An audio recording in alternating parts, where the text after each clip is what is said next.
Welcome, ladies and gentlemen. It's your boy. It's Ro. Welcome to CloudyChiptv, and welcome to Agree to Disagree. And we're here with my brother from another mother, Mag Gamer Inc. What up, That's me. Mag? How Mad you Gamer doing? Incorporated. You gotta, He you always gotta, says, you "Hey, gotta. Oh yo, man, man, this ain't murder I Inc. don't, I don't This ain't understand, right? Monsters Inc." Why? I understand the ink, but I'd rather just say Mad Gamer, bro. We got Mad Gamer in the building, and we actually doing some things. We doing some things. Well, talk to me, Mad. What's up with you, man? How's life? How's everything? Pretty good. I'm at a crossroad of playing all of the best games, but also going backwards. I don't like going backwards. I'm one of those guys who likes playing the new stuff, everything new, innovative, different experiences, new Mm-hmm. stories and stuff. But I'm excited about talking about some things later on about some classics, some greatness, some amazing stuff that's going to be coming soon also. So just check it out. We'll talk about that later. But that's something that I've been thinking about. And then I've just been running back all week playing classic games also. So it's been pretty dope time gaming wise when it comes to that. And on a personal note, I'm just at a good place mentally and focus on changing things in my life. I'm at the best place of true freedom to be able to do whatever I want at this point. It's rare to get to that place in your life where you could just, what's next? Let's go and enjoy that process. So blessed Yeah. and happy about that. But other than that, not much, man. Getting ready for the show to break some things down. We got the latest news. We got some debates. Me and you about a fist fight on here. You know what I mean? Like there's a lot. Fist fights with words? Is that what we're doing? With word for word? Yep. That's about it, Yeah, man. What's up with you though? not much, man. Like I said, it's just trying to recalibrate my lifestyle a little bit. We always tend to get so focused in certain things and we lose sight of other things that were really important to us that kept us grounded. And so, good thing is that the diet is still going strong. I'm still trying to keep that because I'm getting older now and I want to make sure that I live a healthy lifestyle. And because I want to be there for my family, I want to be there for my wife. I want to make sure that I'm okay. And that's one of the biggest reasons why I quit smoking, right? And I quit some of the things, right, that I was into. And Don't do drugs, kids. Don't do but drugs. my thing This is a is that rated not PG. I wanted to change my lifestyle. I want to be able to live a good, healthy life, to be there for my family, be there for my wife. And then, once we decide to have kids, we end up having them. I want to make sure that I'm going to be able to enjoy that. So trying to do the little things. Of course, we're not perfect, but at the end of the day, it's like we can do the little things that matter. They go a long way, right? So right now, it's just kind of recalibrating. Just kind of just situating some things and getting right back into the groove of things. And like I said, we lose sight sometimes of some certain things in our life that keep us grounded, right? But at the end of it, this week's been a little bit hectic, but we're getting through it. And and I that's got a just question though, man. You just finished up. I went to your stream as you were finishing up Ratchet and Clank. Also, oh it's man.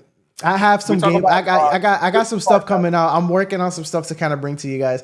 And not only that, but I want to be able to give you guys my gameplays and stuff so you guys can actually enjoy it and you guys can watch small snippets. You don't have to watch the whole thing, but watch some really decent snippets of throughout my journey with that game, and then and then I'll give you guys my breakdown of how I feel. I played it in the hardest difficulty at the time. Once you complete it, they do give you an option for challenge mode.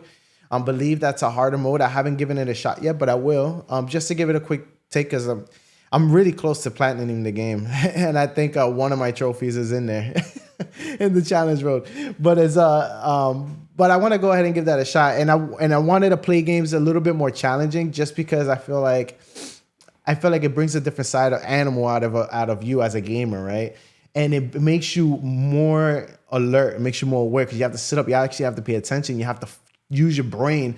And I'm starting to get into a place now in my life where I want to be able to be that type of gamer where I use my brain a little bit and actually challenge myself and make things a little bit more intriguing, even though it's frustrating at times and is nerve-wracking because there's moments that sometimes you start shaking for no reason. Like, oh man, I was so close. I had moments like that with Ratchet and Clank being in the hardest difficulty.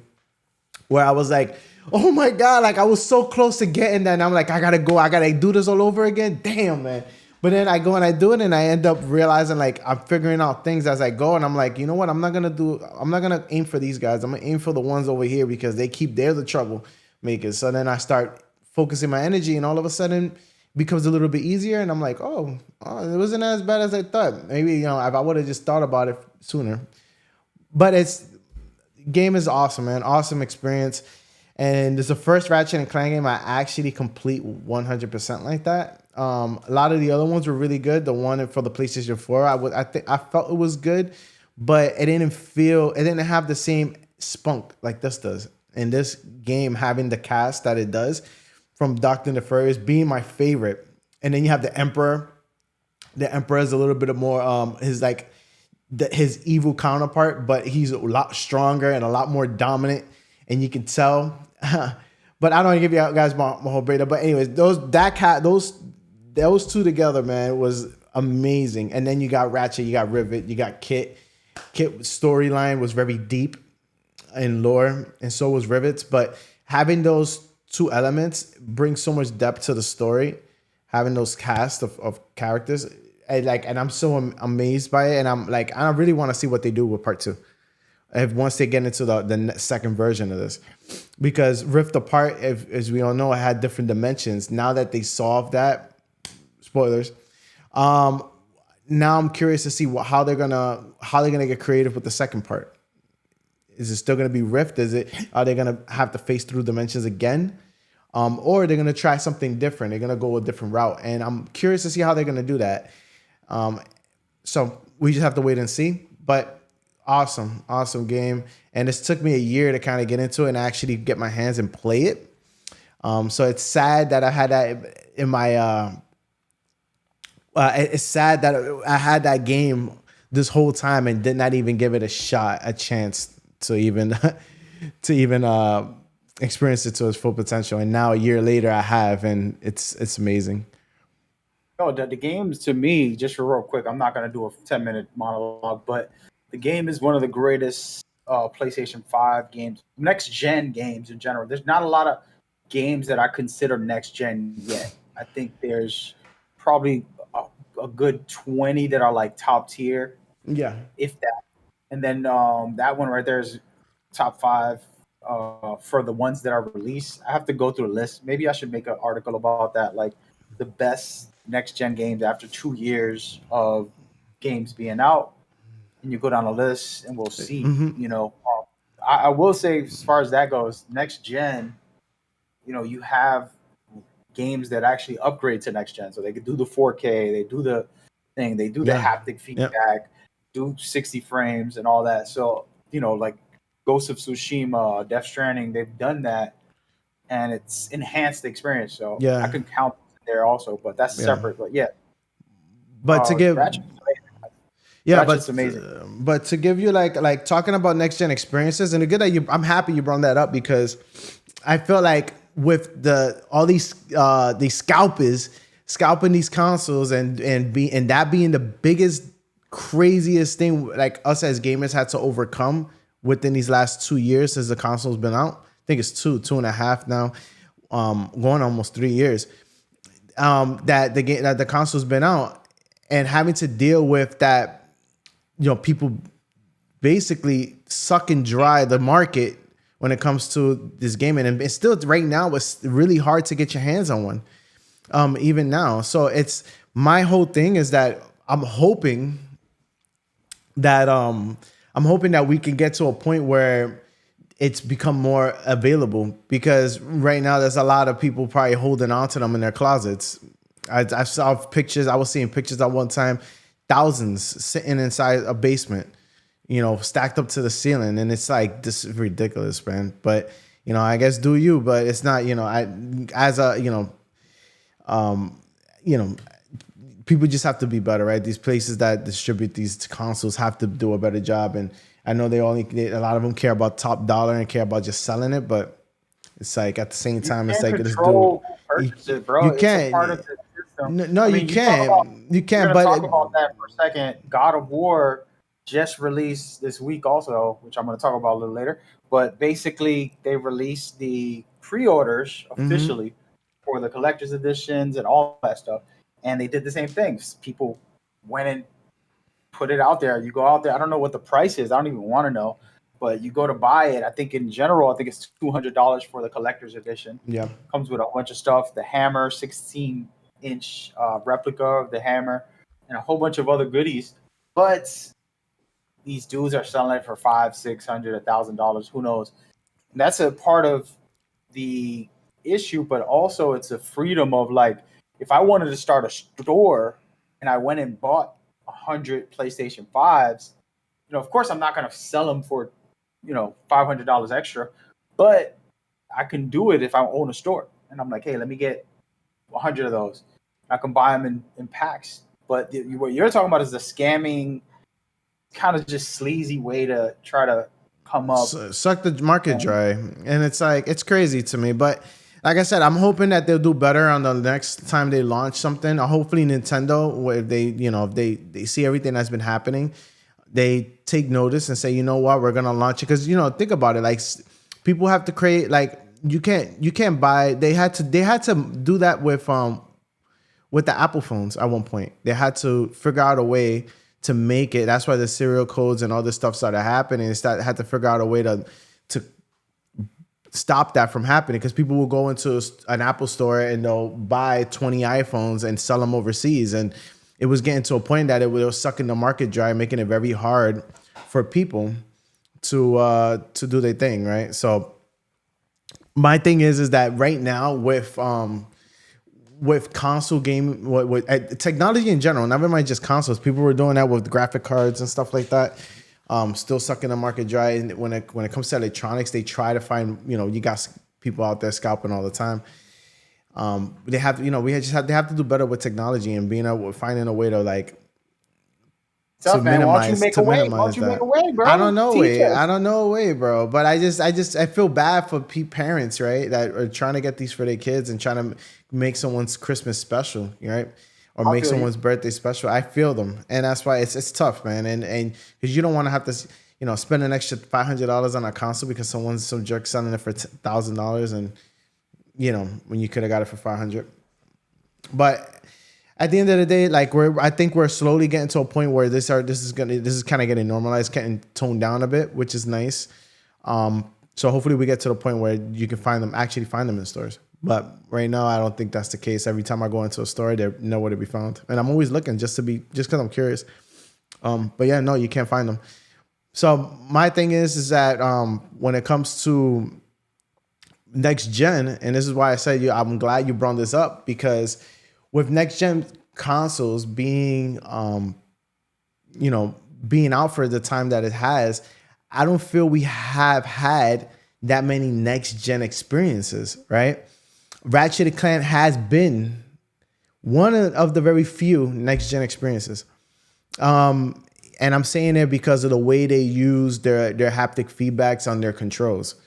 The way that you're able to get multiple functionality from your weapons depending on how hard you press your triggers, right? So I have a modded controller that has like I have like paddles in the back, and I have like short triggers on them. I couldn't really use that because I had to go and use my regular normal PlayStation 5 control to allow myself to have that haptic feedback experience too, because when you're shooting weapons, it's like, oh, if you press it halfway, you get a shield. And if you press it all the way, you get a shot. And if you're aiming down sight on a sniper rifle, you aim halfway on this is Ratchet & Clank, by the way.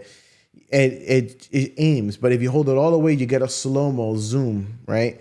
So it's like, it has these, it brings so much more elements to the game, and gives you that fresh next-gen experience that we all want and love. And Ratchet & Clank has been that, but there hasn't been many games that have done that. Mag was saying. Let me pause you right there. We're gonna fact check. All right, Returnal, my game of the year last year, next gen experience. But as a play, that was Resident Evil Village, a next gen experience. Spider-Man Miles Morales, and the remastered Spider-Man also. Hitman 3. In what way though? That's true. In what way though? Explain to me the Miles Morales one. Miles Morales has the haptic feedback. It has the controllers also. I mean the Hmm. triggers as well. It has the 4K graphics, 60 frames per second. That's next gen. Anything Yeah. with those type of features Yeah. Yeah. specifically are next gen experiences that are extremely good. So Okay. when you're wrestling on Miles Morales on a certain situation when you're pulling with your web or something, you can feel that pull and Okay. on the trigger as well. Okay. So those are the type of dynamics that come into play. You could talk about Final Fantasy VII Remake. You talk about the upgrade that they did for the Star Wars Jedi Fallen Order. You talk about Dying Light 2. We played that. That's a next gen 4K. Sifu, another of my one of my favorite games, still game of the year candidate in my opinion. It's a good Horizon game. Forbidden West, 100% the game of the year. Elden Ring, your game of the year. Um, Gran Turismo 7, the most beautiful graphics that I've seen in racing as well. And they use the haptic feedback. They got the 4K. They got all that good stuff. Um, of course, Ratchet and Clank, we talked about that. They upgraded the God of War 2018 so that it can be 4K with 60 Yeah. frames. Um, there's a long list there, but those are just some of what we got. And I think I've reached over 15 in that quick rundown. I think that's It's been a pretty couple. good. There's been a Those couple. are all Yeah. PlayStation games, Yeah. just so you guys For the know. most part. Yeah. All of them. No, all of them are. You can experience them on a PlayStation for sure. Most of them are exclusives, but then some of them are, Third you know, parties and all that. Yeah. third parties. Yeah. Yeah. So But because I don't think forget why. Demon Souls. I don't play that, but I did try it and I liked it. It's So actually so my Elden Ring question. style game. So my question to you, right, is going to be, so what makes a game next gen? What are some of the elements that game has to have to be or feel next gen, right?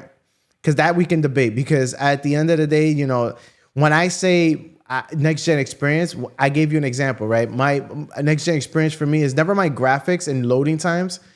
It has to be graphically pleasing, right? It has to be beautifully like with graphics, of course, because we're at that place now where we expect it, right?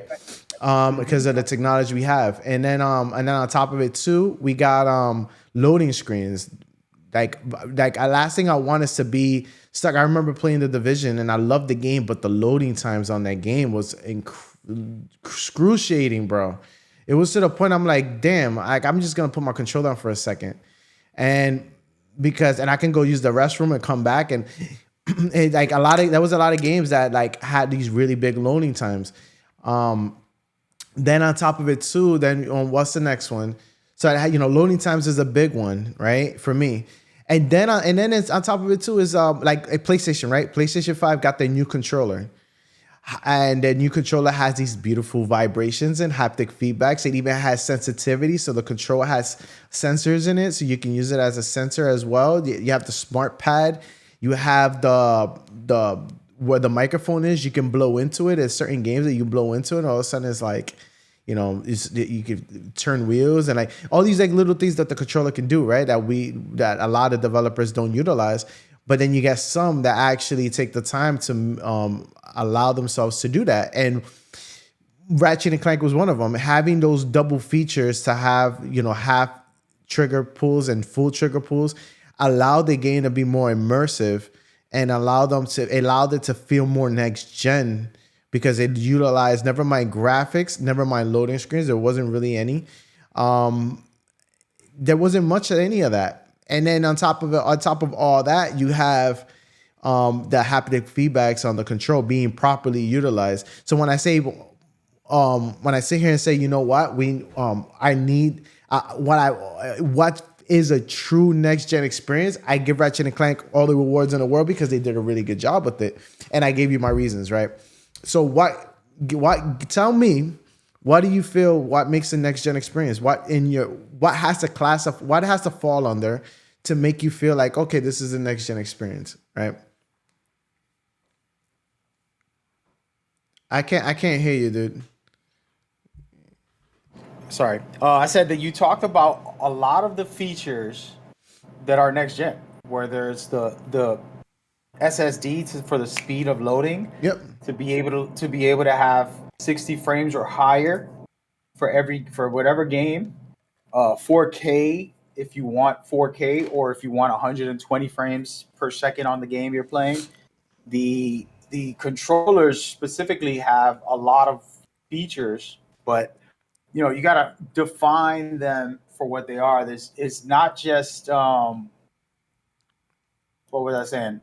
The controllers triggers, which are, you got the haptic feedback, was the vibrations and things like that, and then you got the triggers that are, responsive to your experience as well, where they actually open the door to a different, like, oh wow, this feels really, really, really good. And that's where the difference is when it comes to PlayStation. But if we're gonna try to be nice and let's involve Nintendo and Xbox, for Xbox they have a next gen console, right? It's a very powerful console. And if you're giving me a game, I want that 4K. I need that quick loading. I need the quick uh, FPS also. Those are key. Yeah. But I will take it a little deeper, and outside of that normal conversation of what's next gen, officially stats wise, the experience, we're at a point now, we know what games are. Like, you could make a game. Like, anybody, if they give them the money and a team, you can create a cool game that people will like, because we know expectations. If it's a story driven game, you want great cinematics.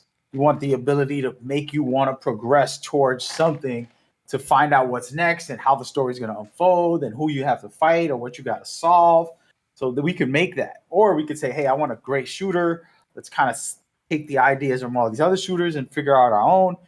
And it's next gen in the sense of, this is a deeper conversation, but in the sense of the game design experience, and what is it doing to evolve and to be new and to be next gen. And that's where it's a little different compared to what you're saying. Statistically, 4K, 60 frames, haptic feedback, and the triggers as well. Those are the things that we can just simply, put out there. It's like, oh, this is what it needs to be next gen.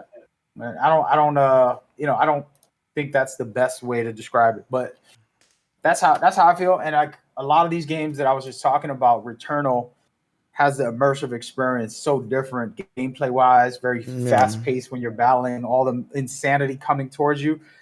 Returnal, if you go back to the essence, to explain it even better, a bullet hell game. You remember bullet hell games when you were in a spaceship and you were shooting a whole bunch of other spaceships and rockets, and you're just going back and forth, and it's pixelated. It's talking about Atari. I'm talking about Nintendo games, the old days. Those games are bullet hell type of games, and games like Contra, the originals, those are bullet hell running gun style games. But this Returnal, for example, is a next gen third person 3D experience of that. That's a part of taking it to that next level of what I'm talking about game design wise, where their core is still like, we're giving you what you used to, but this is a new version, next gen upgraded with all of those extra factual 4K, this, that, blah, blah, blah. But also on top of that, let's give you the, new version of something old, to create the next gen experience. That's what I feel. Yeah. No, good thoughts, man. Like I said, it's a good conversation to have, right? Because everybody, especially people who are a part of the FPS community, so first person shooters, like whether it's Apex, whether it's Call of Duty, whether it's Fortnite, whatever it is that you get into, right? And when it comes to first person shooters, a lot of times people who are very into first person shooter, they prefer playing it on PC. Biggest reason is because they can still get nice graphics, but they can upgrade the crap out of their the hertz coming out of their frames per second. And frames per second is very important in first person shooters, because if you're able to see it first and you're able to capitalize on it, you're able to become more dominant in first person shooters, and you can kind of see things a little bit better. So I don't know. I feel like they're slowly getting to a point where they're giving us that type of same experience that someone can experience on a PC. They're kind of really kind of getting to that point where we're gonna be able to enjoy it in that fashion. But I don't think we're there yet. No, we're not there. But you talk about like I'm paying $500. I can get 120 frames per second on games. I could get 4K. Yeah. If I was trying to do that on a PC, it's gonna cost me like $3,000 at least, or two something, to even reach it, and I'm barely gonna reach that. It's like, oh my god, I can hardly go. My computer's gonna die. So you're getting the best bang for your buck in a console for that type of convenience. Oh yeah. And by the way, I wanted to address this. Cloudy's been saying this wrong, so I just want to correct him. We're doing a correction day. Haptic feedback is the vibrations and all that good stuff.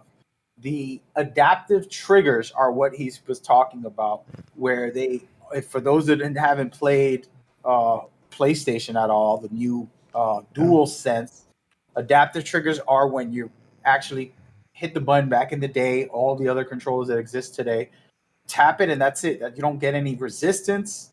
You don't get any vibrations. You don't get anything that's pushback. Any pushback. Yeah, you don't have no pushback back at all. And it's called adaptive triggers because it adapts to the situation. If you're fighting a game and you're struggling to pull or push, you can feel it in the trigger. If you're shooting a gun, and you go to reload and it basically it's empty, you'll feel that type of thing. There's so many different dynamics on these games that I listed earlier on the PlayStation 5 experience that it's next gen just for that alone. It's like going to the movies on a 4D screen. I hated going to the movies on a 4D screen sometimes because I would get the seat, and I guess I was going to a ghetto spot, but I used to go downtown Boston, and it would spray in my nose because, you're sitting on these seats and they're rotating. And the spray would be going in my nose, and I'm on a date. You're lucky it's not fart spray, bro. And when I would hold it down, and then the person next to me is getting sprayed because I'm pushing it away because I don't want it to spray in my nose. And the girl is like, oh my God, you want to switch seat? It got so bad she wanted to switch seats with me. And I'm like, no, it's okay. It's okay. It's okay.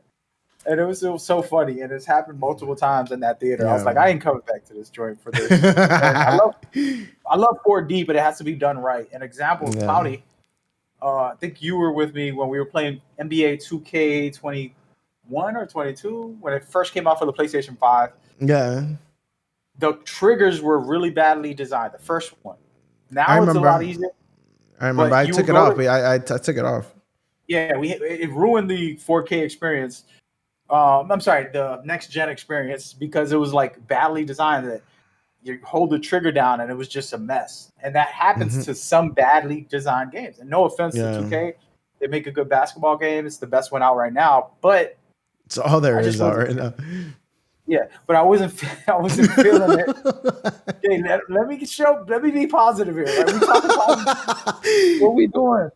What I was saying was the triggers were a problem, and that happens to some of these little smaller games that are hoping to be next gen, and then they don't have the money to like really design to little things like the adaptive triggers or the haptic feedback. Like when you play a Returnal, you can put your control down, and if you're in the rain, you can basically feel the vibration of it's like the rain dropping on your controller. The droplets. If you hold it, you're gonna really feel it. But when you just put it down, you'll see and you'll know the difference. Like, wow, this is amazing.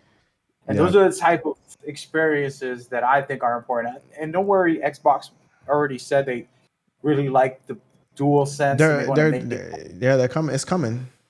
So that's cool for that. And then, the problem is if you're designing a PC version of the game, you should I'm putting a pressure on these devs, automatically design it so that if I plug in my PlayStation 5 controller or Xbox whenever they make one, and it's like, okay, you can get the vibrations, you can get the triggers, you can get the whole next gen experience also.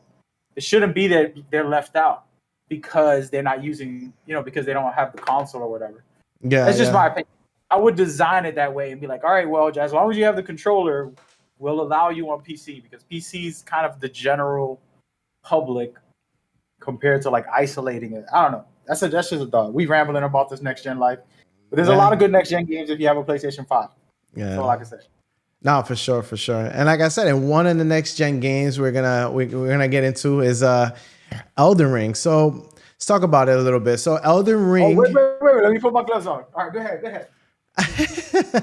So me and Mag, just I gotta give you guys some backstory. Me and Mag had a conversation last week's podcast talking about. No, we didn't. We had a disagreement. It was a disagreement, talking about whether God of War would be the Keep talking. Keep talking. will God of War will be the game of the year for this year once it releases, and he agreed that it will. As much as I love God of War, I felt Elden Ring, because of the impact that it has had, will be a nominated game of the year.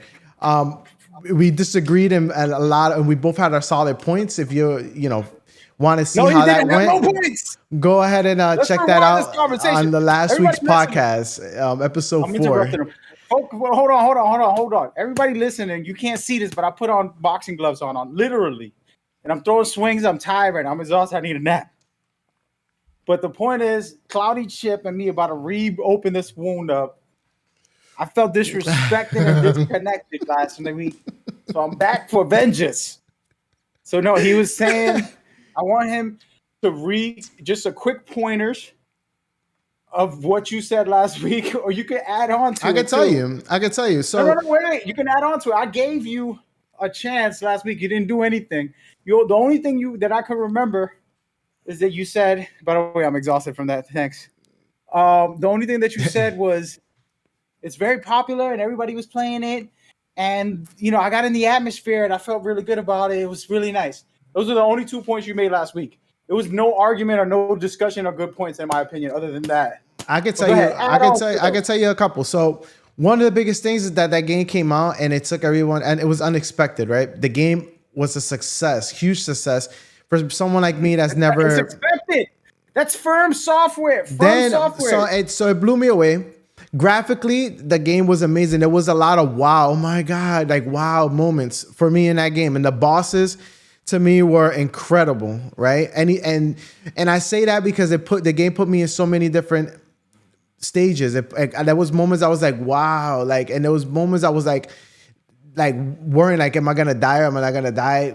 And then there was moments I was just creeped out. I'm like, oh my god, like things would just come out of nowhere, and I was just huge, either getting chased by a huge bear or a dragon. You turn the corner as a huge ass dragon, and to the point that like my skin crawled, right? And it gave me a lot of those feelings. So it was well made, and it was trending for a while. The impact that game has had is why I nominated it Game of the Year. Is why I feel will be nominated and actually win Game of the Year, because of the impact socially that it has had. It took the way basically it was a huge success. And so give me a point, Mac, before I even get into this next thing, because I have a feeling that this is gonna solidify what I've been saying this whole time. He's gonna solidify that I sent him information that it was the top selling game in the U.S. premium, and he doesn't even know the research behind that. But I'll let him say that, and then look bad after because he doesn't know the full storyline behind it. But if you want to try to throw that blow, I'm gonna come out swinging, bro. I got my gloves on right now, people. But listen, everybody, for real. Seriously, on all jokes aside, you can pick any game you want for Game of the Year. You can tell me that, they're actually, I don't know if you're going to talk about it today, but Kirby, his name? Kirby's coming out with a battle royale type of game. So more power to you. Is it battle royale? I sent it to you. I don't remember I don't remember. It's not here out of anymore. There? Yeah. Okay. Well, that game was Kirby, and you say that's the game of the year for you, then more power to you. Next week there's a cat game coming out. You say that's game of the year, then screw you, because I like dogs. But either way, you can feel how you feel. I have no problem with it. You can love what you love. It's your favorite game. I'm okay with that. All right. If you like pussies, cats, we're PG here. If you like pussy cats, you can go for it. If you like dogs like me, then you go for the dog. But I will state that we should separate, and this is where the conversation I'm not even doing my debate. I'm just trying to educate. and teach you how to elevate. Because the facts are that your favorite is different from the best, and we can't categorize them. So now, an example, the news that Cloudy's going to try to use for his so-called statement that Elden Ring has sold top tier numbers.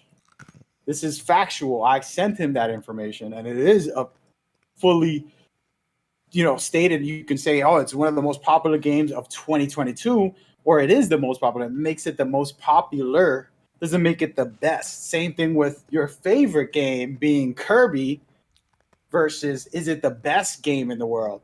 And this is best for you as far as like your favorite. But if we want to judge it, we're sitting at a panel trying to say what is the best product right now as far as game overall. And the storyline of what he's saying isn't wrong. Elden Ring is amazing with some bosses. It's amazing experience to walk around and get a creepy feel because it's a horror style game. It's amazing atmospheres and stuff. The graphics are decent, but the graphics, let's go down the list. The graphics don't compare to Horizon Forbidden West. Never mind when God of War comes out. If you look at the graphics from Horizon and Elden Ring, Horizon is superior on all levels, from character design to the universe. Now, Horizon isn't a horror game, so you're not going to get creeped out, but you can be in awe and get scary moments of these big machines that you have to fight and go through problems. And they have a lot of boss fights. They have better overall game design and side missions and quests that they do, and a greater cutscenes and story missions, main story missions. They have way deeper lore for the background of each character that you can dive into by playing the game. There's tons of amazing aspects in there that can't even be compared at the moment with Elden Ring, and there's nothing Elden Ring can do about that. It already released, and there's no like DLC that's going to be, oh, this made it better on that side. Now, is Elden Ring a better experience for you? Did you love it? Is this your favorite?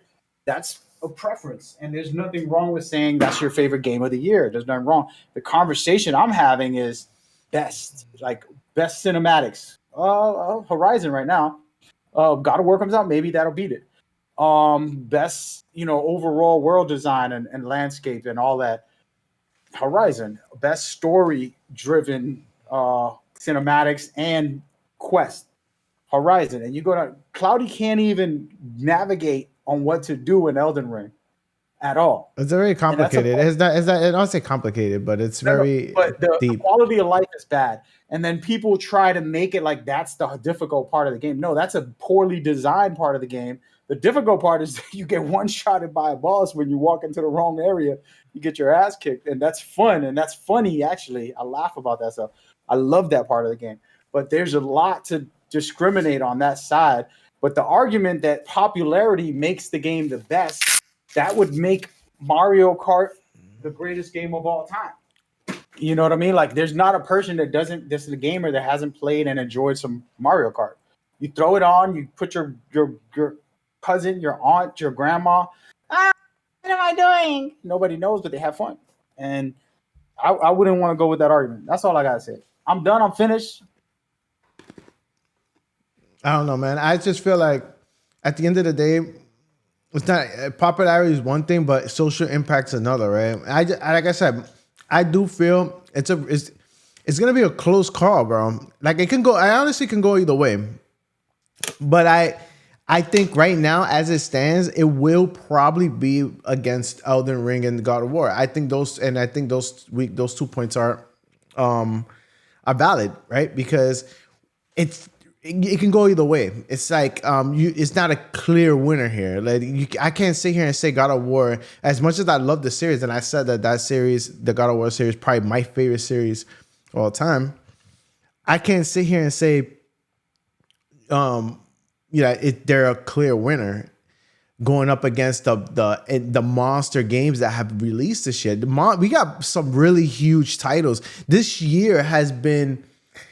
And PlayStation killed it this year. That hands down, all day PlayStation has demolished the gaming market this year. Because we got never mind, like last year we got Ratchet and Clank, and then we had when the PlayStation first got announced, we got Miles Morales, and then we got the Dark Souls, and then we got all these upgraded versions from the PlayStation 4 to the PlayStation 5. So all the Ghost of Tsushima got the upgrade. We had a bunch of these really big titles that got upgrades. Then on top of all that, we end up getting Horizon Zero Dawn, which is a huge game. We got Elden Ring. That's multi-platform, but still really well done on the PlayStation 5. You got Sifu, which was really well made. Another great game. You got God of War, Gran Turismo. There's a lot of flack on Gran Turismo, but it's really good racing game. We haven't had a lot of good racing games in a while. Need for Speed needs to come back. There's talks about them. EA actually coming back out with a Need for Speed, which would be nice. Or not. Yeah, but it's we still have to wait for more details. But yeah, so then on top of that, we got God of War this year too. Then we got Forspoken coming out in February. And we got. I'm mad that it came out this year, man. I was hyped about it. We got Gotham Knights. Gotham Knights coming out this year too. Like, it's been, I'm happy to be alive right now, dude, and to be able to enjoy this because this is amazing. So happy about it. But yeah, for sure. There's so much more coming. I just want to take a moment and to give the Forspoken main actress Ella quick little. What's good with you, though? What's good with you, though? How you doing? You know, she's so cute. But what it wasn't to me was like, I'm sorry, I just had to put that out there. So what happened was I saw the trailer. I was like, this game looks awesome, and then they did like an interview with her, and I was like, oh, I cheered for the game even more. I became like a fan of her. So I just wanted to show her some love real quickly. I was like, damn. I'm like, she's actually so funny and sweet. The interview that I seen, and I was like, she's actually dope. Like, just dope.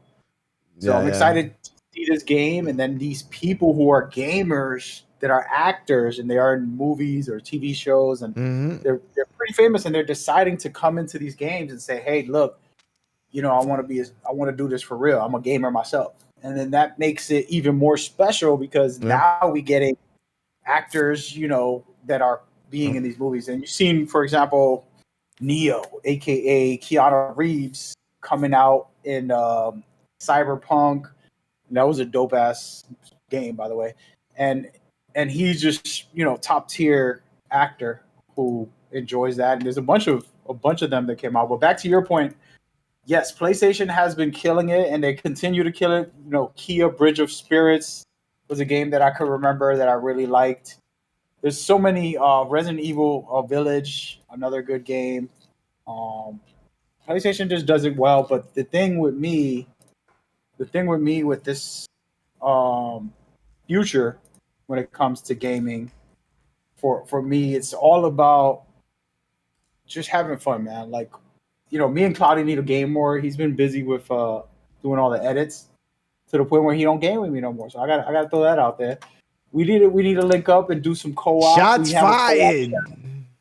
Shots fired. We have a co-op channel that we haven't played a co-op games basically in weeks because he's been doing the show. So gonna have to figure that out. We can do a agree to disagree live stream co-op type of flow anyway. Yeah, it's a part of the brand. And we could just hang out and have arguments on stream about stuff like that. Yeah. Like I said, we can go one-on-one in Elden Ring. You want Elden Ring? You want Elden Ring, bro? You give me some Elden Ring.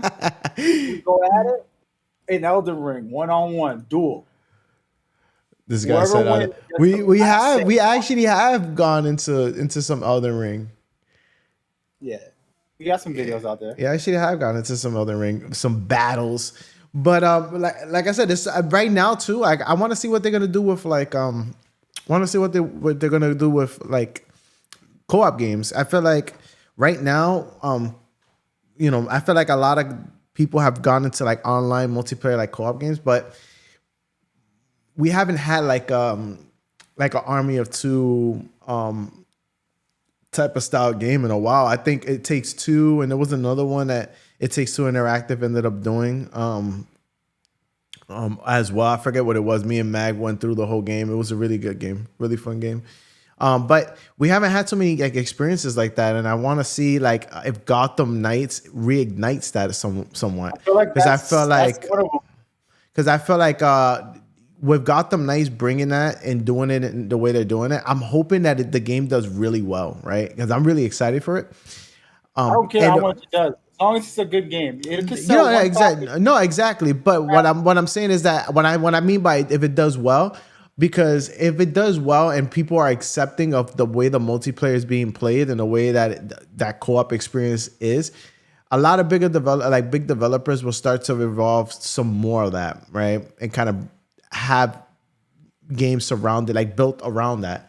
Whether it's and I feel like it will do well. If this does well, then we'll continue. We'll see more games come out in somewhat that type of style, which is nice, right? So I mean, we're gonna get the Spider-Man co-op game, so we can play that. That's next year. We're gonna be playing Saint Rose. It's a co-op game. That's gonna be funny. That's a crazy game. yeah, And I haven't played GTA style of game. St. Rose is very GTA focused. Like it's just going out in the street, being a madman. It's actually pretty sick, bro. Like I'll explain it to you like this. I know you haven't probably played them. You can in this specific game, and they did a new trailer actually talking about the type of things you can do. You can be a different type of criminal, right? You can go do fraud, or you can go deliver specific things, and there's different type of projects, let's just call them, that you can do in the streets. So, we come together, we're building a mafia style of crew, doing a bunch of different things together. So I think that's going to be interesting, that whole system that they have for it. Yep. And it's a good co-op. You know me, I'll get deep into it, but then we play together. We could just go wild out and have a laugh. And I think we need that. I think we need more games where we laugh at. Sometimes we play competitively, and it's just like competitive. And I'm still chilling and having a good time, but you're also in a competitive mindset too. Mm-hmm. So sometimes you just need those goof off games, get crazy with. Yep. And I feel like, and like I said, I feel like we're gonna slowly start getting some more of that. And not only that, but like indie developers have stepped it up a good amount too. So indie games are becoming somewhat mini AAA experiences. So that's great and that's exciting to look forward to too, right? So. Like I said, and another thing too, just to kind of tie this all in, like I said, another one is, to me, like GTA 6 is one, but I want to see what they do with an actual Batman game. I know we got Wolverine in the works, but I would love to see another Batman experience, because they think that whole series as a whole, it was freaking amazing, and I would love to see how they step that up a bit and bring back an actual Batman game with the actual Batman movie that came out, and they working on the second one now. Together with that launch, having an actual Batman game experience come out that's really well made. I want it. I want it. And Rocksteady does a really good job with this. Gotham Knights, just so you know, the fans, when they found out Batman won't be in it, they found out he's dead. That's like the first trailer was like, Batman's dead. The Gotham Knights have to take over. And no spoilers here. That's literally the beginning of the first trailer that they ever made. And they're like, sorry, there's like, just deal with it. And maybe he's not dead and he comes out at the end like, hey. Yeah. But that's what they did. And the community went crazy. How could you not put Batman in there? I'm on the Discord for the developers. And the community was ripping the developers apart. They were going nuts. They shut down some of the community channels because they were protecting that whole, savagery that the internet does. And I'm like, I'm the only one in there talking with them. I'm like, I love this game. This game looks amazing. I don't care if Batman's dead. Gotham is dope. There's a lot of dope villains, a lot of dope heroes. We can have a good time with it. But I don't care. But this is the question, right? Who knows if he is dead, right? And I say this, right? Because I was watching last night. I stood up because I went to put a movie. You know how that goes, right? Wife falls asleep. I stay watching. And I was watching Batman, Dark Knight Rises. And at the end, this movie's been out for a while now. But at the end, it shows Alfred burying Bruce next to his parents. And it has his stone and everything. But then when he goes to Florence to go drink his coffee and eat his breakfast at the cafe, he looks over his newspaper and he sees Bruce Wayne with Catwoman, Selena Kyle, right? Having breakfast, and he's happy, right? And and all this was it ends in that way because of what Alfred had told him in the beginning, what he wanted for him, and to what he one day expected to see. So who knows if Batman's really dead? Because everybody thinks he's dead because he got buried next to his parents, but in reality, he's in Florence having tea and drinking and living a life with Selena Kyle. Maybe he just needed to get away, but when Batman needs him again, he will resurrect from the ashes and will be the next movie, right? And my thing is that would be the next movie, and then that could probably be the next game. And then Robin was introduced, and we didn't even get a sequel to that. And I heard rumors there might actually be another Batman movie with Christian Bale coming out, and that let's rewind these conversations. But anyway, that's two Batman movies in the works. The sequel to the new Batman movie and another Batman movie that had nothing to do with that I can't even say any more thing about officially. As far as the Christian Bale, it was specifically an interview he gave that they said, "Would you come back?" And he's like, "I love it. I would, only if Christopher Nolan directs it," is what he said. And it's gonna happen. I think Christopher Nolan tends to focus on some crazy style movies, and he's been really, really one of my favorite directors. It's gonna happen. You guys go watch Mementos. This is one of my favorite of all time. I should have never said that out loud. There's reasons why I don't like talking about my favorite movies. People dissect it and then they steal my ideas. But I stole the ideas from that movie, and it's so incredible. And Christopher Nolan could do something unique and something powerful. I think Batman needs innovation. We got to have all these cool stories we know we love, but we got to have something groundbreaking differently. We get the cool, real life, grounded, first time ever Batman story with the new one that came out, and then we have the very fantastical, cinematically driven Batman espionage, Dark Knight, which is perfect.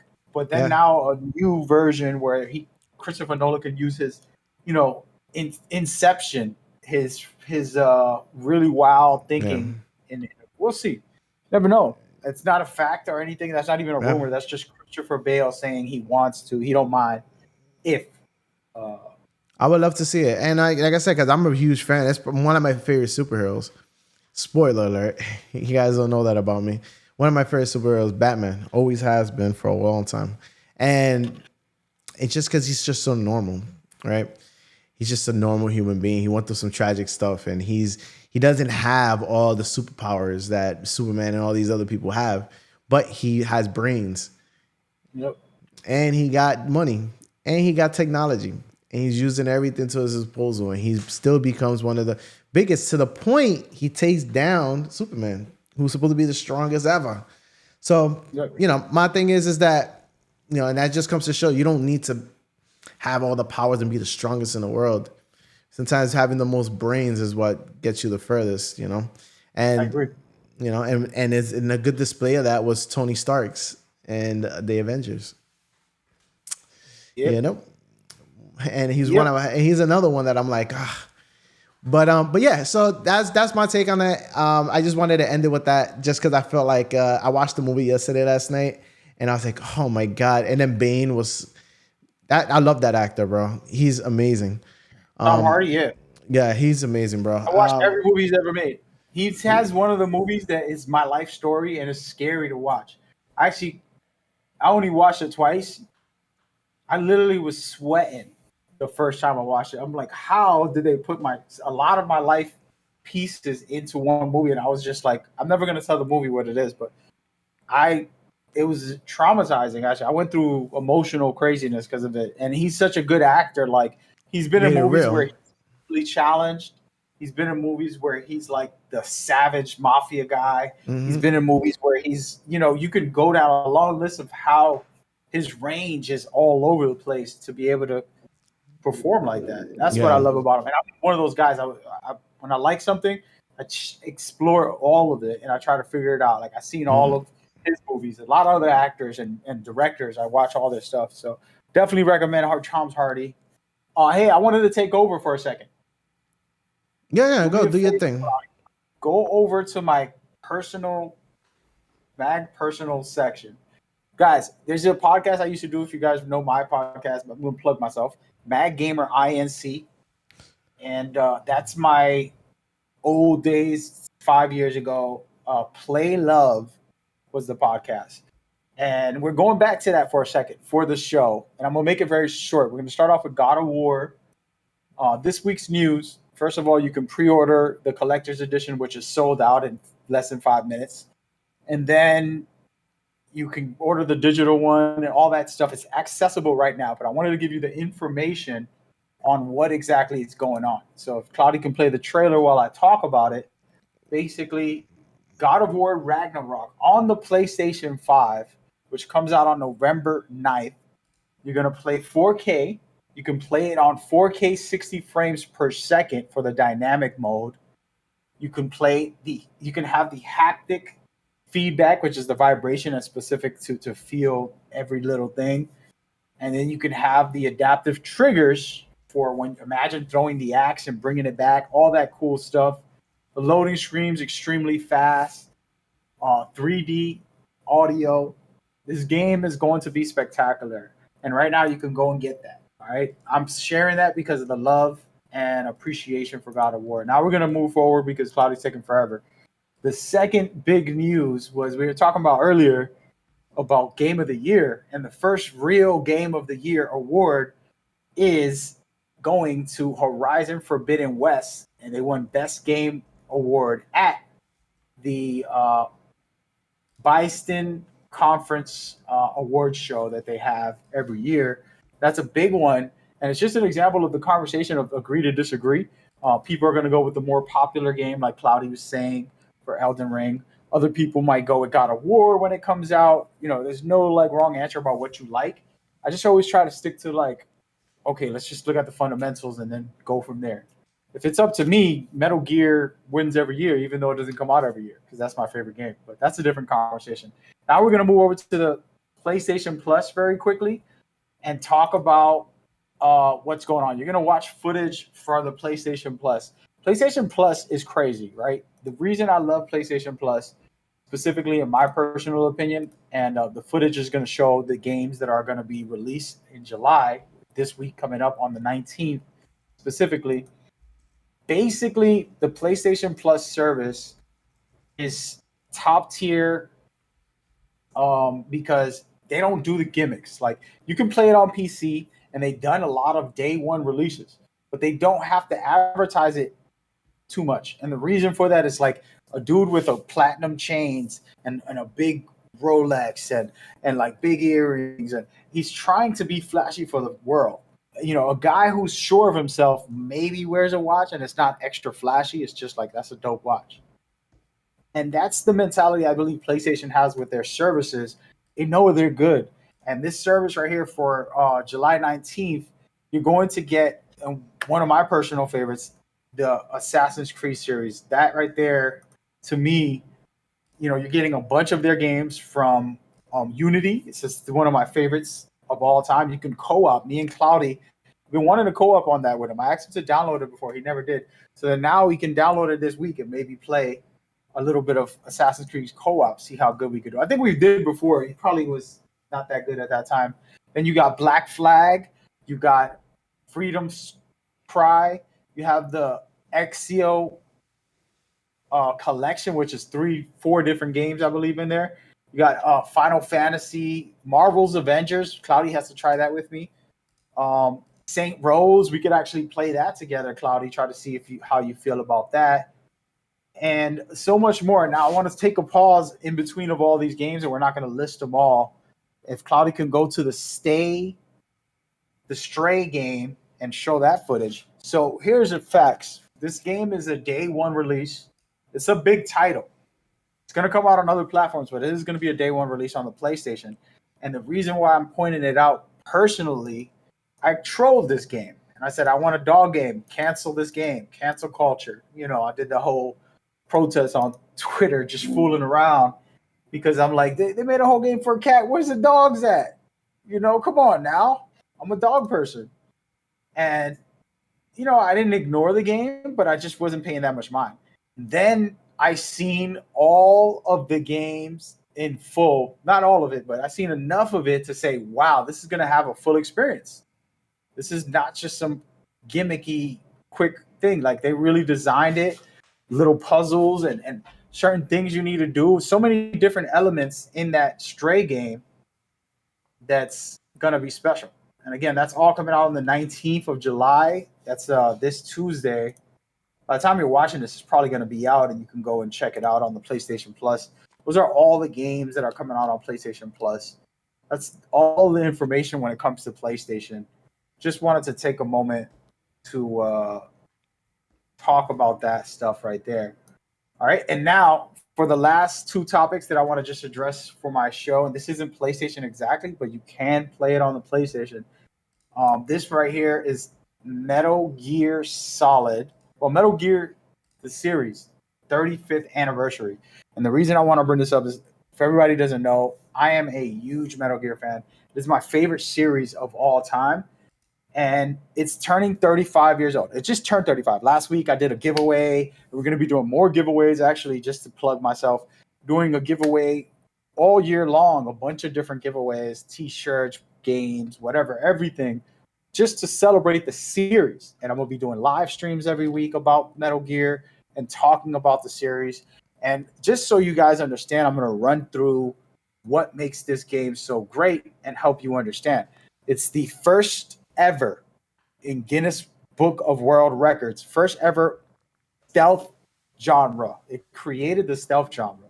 It's the first game to give you a AI dynamic enemies. And what I mean by that is that the enemies can go from normal patrolling to cautious, alert phases, searching for you. All those statuses were created because of the Metal Gear series.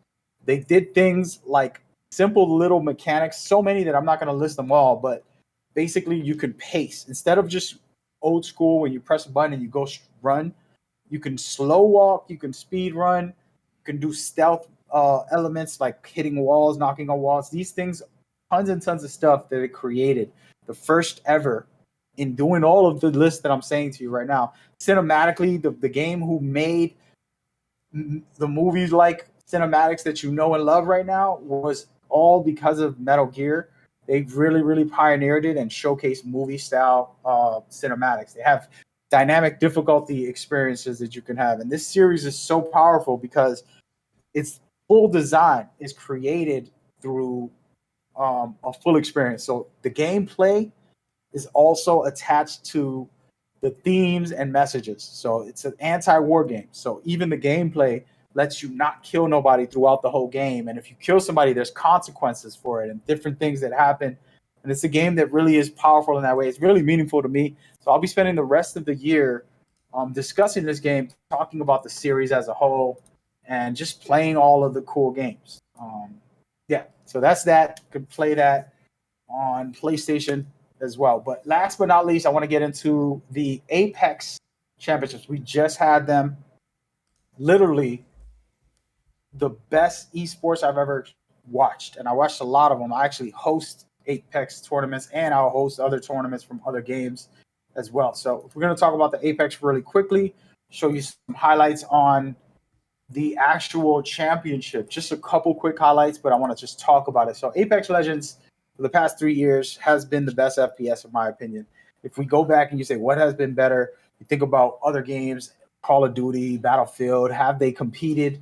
They haven't been on that tier. They've been right there competitively, like, oh, this is pretty good, but they always fall off. You look at it 3 years later, who's still on top, and it's Apex. And I got to give the credit to the esports scene, keeping it alive. You got these top players in the world going out here, destroying and dominating. Those guys that you just saw right there won the championship, the $2 million championship, Dark Zero. By the way, I did predict that if you want to go on my Twitter and see the clip.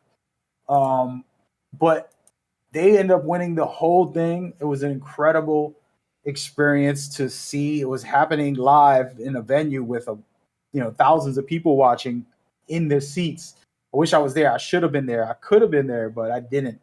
But that right there, this game, just the community, I just want to give a nod to them and a celebration for their experience as, just bringing it together. Because these are some players that I actually have had on my tournaments and helped out to make a team and help find sponsors and little things like that I've been a part of. And I'm humbled to, be blessed to be able to do that. So super, super cool. And again, this is just some thoughts of some of my favorite things and so on and so on. And this is going to be a small section. I'll change the name of it later on, but I'll just every week put out a couple of pieces of information about things that I'm into or really love.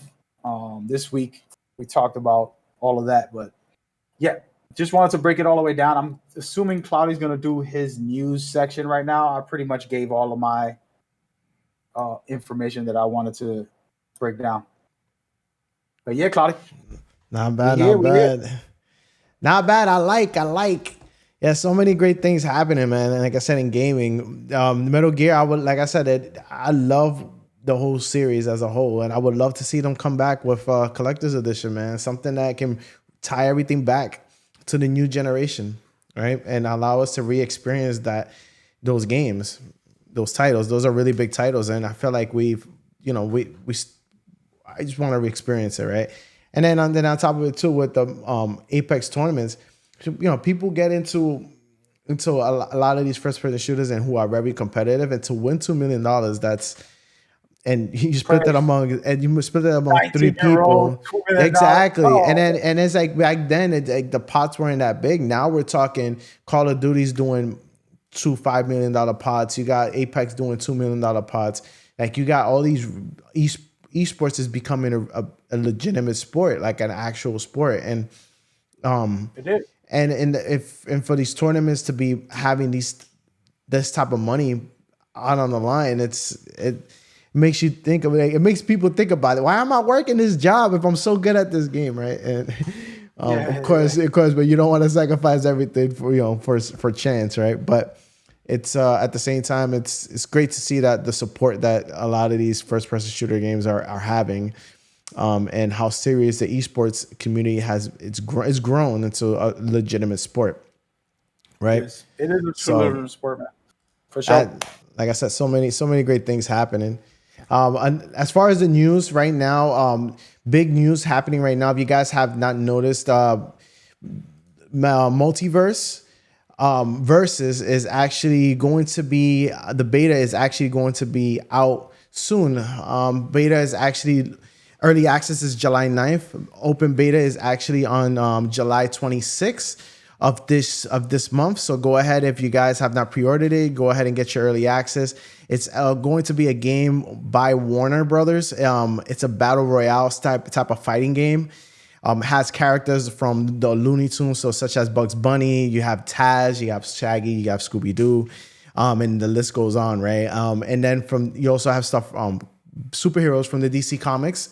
Like Batman and Superman and so much more. And it's good to see that they're coming out with a game that's fun and charismatic. And I've gotten a chance to see some stuff that is out in the open regarding this title, from characters being very unique and having funny animations from their style of gameplay, just being very quirky. And to have a game that's very quirky and fun and creative, it's great to see, right? And this is a game that anyone can get into. And if you guys ever played Super Smash, Super Smash has done a really good job in establishing themselves as our actual in the fighting game community as one of the greatest fighting games. Are they the greatest? We don't argue right now.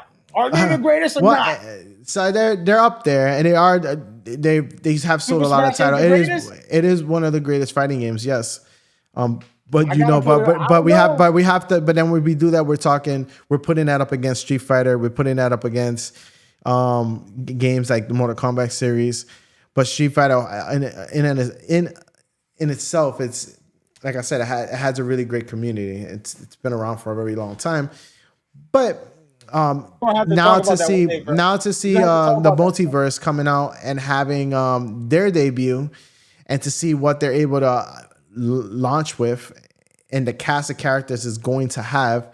I'm excited for it. I'm excited to see what Oh they do yeah. with this game. And like I said, it's Yo, I can jump in. what I've seen. I've seen stuff online where I'll just start laughing to myself, and I'm like, wow, this is crazy where we're at right now in this world, and I'm happy about it. So glad to see that this is out.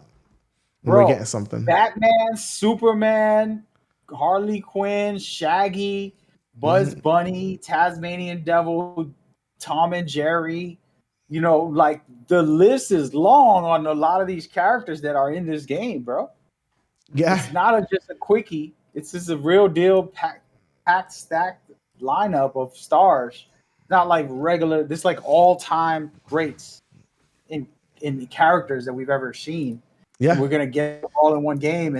And I was saying, I was trying to argue with you to see the debate. We'll do it another day. But you know, Super Smash is more popular if we're gonna go with popularity than any other fighting game. It is one of the best, greatest fighting games of all time. You don't And want to give it the. You don't want to give it the. You don't want to pass it past Mortal Kombat and Street Fighter. it's different I can style. smell It's it a in you. different style. Battle Royale It don't matter. fighting That's the game. best fighting. The It biggest is. fighting game that you can name right now that everybody's gonna know is Smash Bros. Yeah. Yeah. No, I would say Street Fighter has more relevancy than Smash, but I we don't. can I debate don't that. We can agree. debate that. But Street Fighter's We're been gonna around for debate a that. very long time. But Smash Brother is one of the biggest fighting Big, games it for is the sure. biggest Is the biggest, yeah, fighting games of all time. And the great right thing, now. and the great thing is that we've seen companies try to overthrow them. Right? We've seen PlayStation come up with PlayStation All Stars. We've seen Multiverse. Power Frenzy. Yeah, we've seen Fusion Frenzy. We've seen a Power Stone. We've seen a lot of these like just different style type of games come out and tried to compete in some way, but they couldn't come close to what Smash is. But this game, because it seems like it's being done right. If they continue to do right by it, I can see Warner Brothers having a gem in their hands and having something amazing. And this can actually turn into something that can probably compete because of the cast. We'll see. And yeah, and it's like we have to see. But if it's done right and it's done well, like I said, Smash is Smash. But I can see this game doing some good things. And it's like I You said, gotta and stop calling it a battle royale. It's a fighting game. it is, but it's a battle royale style type No, of fighting it's game. a fighting game with 4 players. It's still a fighting game. One It on one. is. If It I'm is. fighting with you one on one or with 2 people, does it make a difference? Oh, we're not fighting. We're battle royaling. We have to say I say we're battle royale fighting. because of the craziness, because you can have 4 players and 4 players can you just have all that type of, like when you have, like, it's like with wrestling, right? You say battle royale, a Royal Rumble. Not all the time. It's Roy- tag team. They got 2 on tag 2. team, they got Royal Rumble, but Royal Rumble's Yeah. the craziness. Battle Royal Royale Rumble, is some you can call it a craziness. Royal Rumble, but it's not a battle royale. But anyways, that type of game. I call it battle royale type of game because it is. It's a fighting game that has a lot of craziness going on, and everybody's in it for themselves. And you can have up to 4 players, more than just 2 players at a time, all in on the screen at once, battling it out, duking it out to see who's the last one standing, right? Or if your team is the last one standing.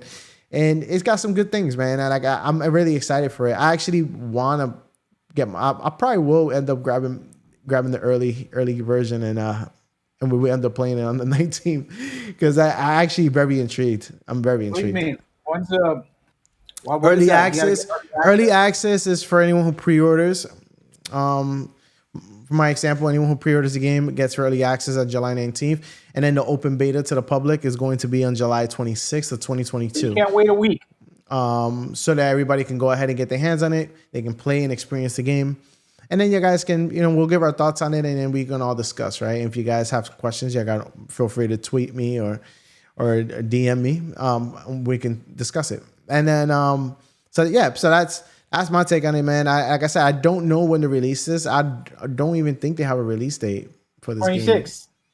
The 26th is for the beta, but we don't have an actual release date confirmed just yet. But soon we will.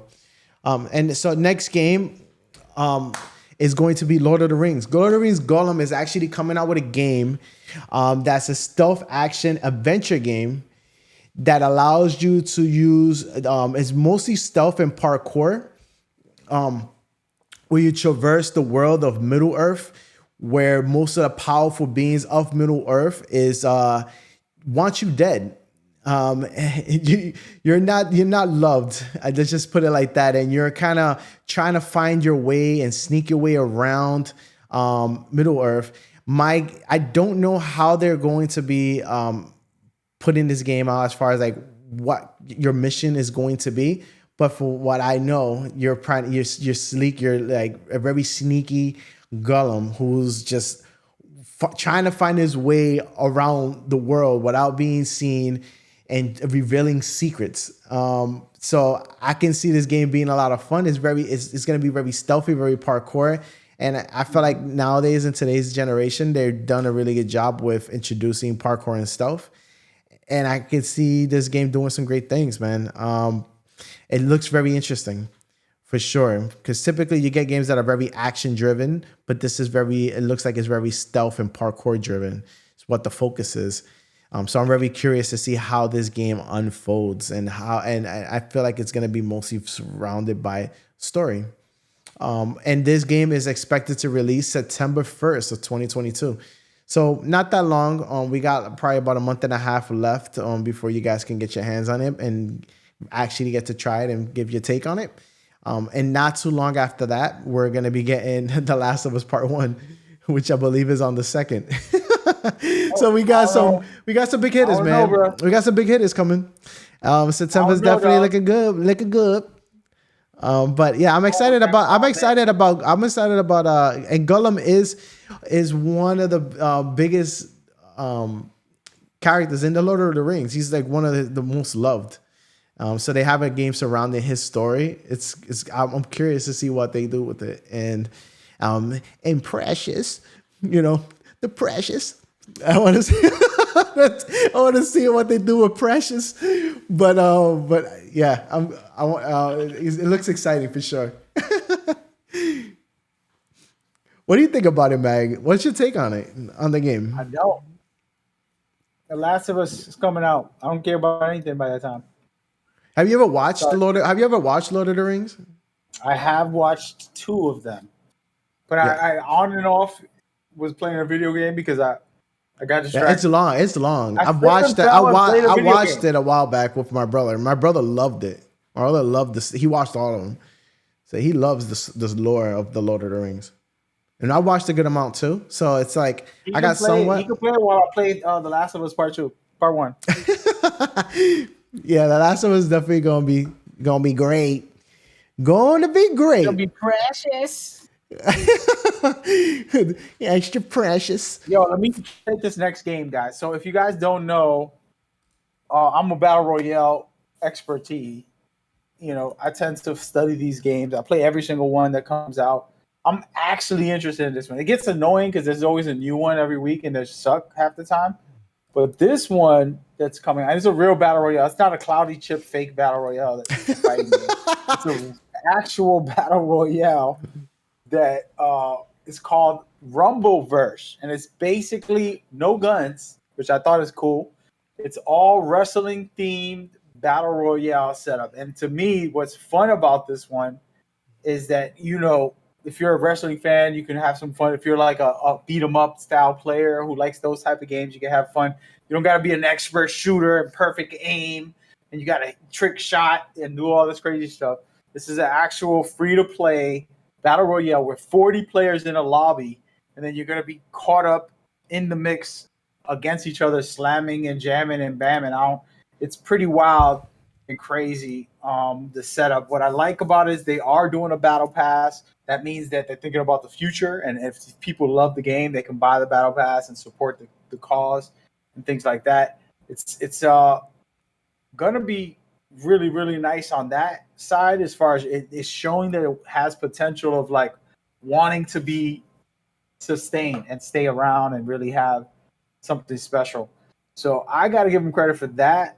And you guys know I always play every battle royale. I forced Cloudy to play some of them with me. He didn't play all of them. He played a couple battle royales, and the thing is that I love the fact that people are trying, and this game is trying to be different, and maybe it'll be another great battle royale that we can enjoy. I think Fall Guys stands in a good place for obstacle courses. I think FPS wise and shooter wise, Apex is the king. And then you have other games trying to figure out where they stand, and this game could stand on its own. There's not a melee focused battle royale ever that I could think of too much yet. So this will be very cool. Yeah, they're definitely going to come out on all systems on August 11th. August 11th is right around the corner. We're talking, what, 2 weeks away, 3, 4, about a month away? Less than 3, 4 weeks away? Yeah. So that, you guys don't got too much long to wait to give that a go, which is great, right? Because you want to, like I said, I want to get these little small experiences out the way early because we have a lot going on in the holiday season. We got some big hitters coming. But for sure, this game coming out in August, I think is a good time for it to come out, kind of get people into that universe, right? And it's kind of, and I feel like I feel like that game is very Fortnite inspired, right? The game feels very Fortnite-ish, from the character design, from the artistic style of the game. It feels Fortnite has a great influence on it. And I believe it is from the developers of Epic Games. So that's probably why it's in that realm. Bro, just because the game comes out on Epic Games is not always an Epic Game. You've been saying that for a couple of different things. What was it that you gave credit to on Twitter? But I'm guessing that it is Epic Games because of the fact of the style that it is. Anyways, my whole take on it is that it feels like it's Fortnite inspired, and I feel like the art style the approach that they took feels Fortnite inspired. And so they can do a lot of great things with it, right? You're talking different skins that, different abilities, different archetypes, so there's a lot they can do. So it's a great game to get into. And the fact that it's free to play, it's great because it allows us to get into something new. And August 11th is right around the corner. So not much left. It's not that far away. So definitely. And just to kind of point out what I was talking about, Fall Guys was not created by Epic Games. Epic Games has companies that they help make games, but they're the store that you can buy the game from. They're not always the developer for these games. Epic Games was the publisher, and Metatonic is the developer. Mediatonic is the publisher. It is. Epic Games bought Fall Guys. They bought the company out. Epic Games is the actual publisher right now of Metatonic, and Metatonic is the developers who developed Fall Guys.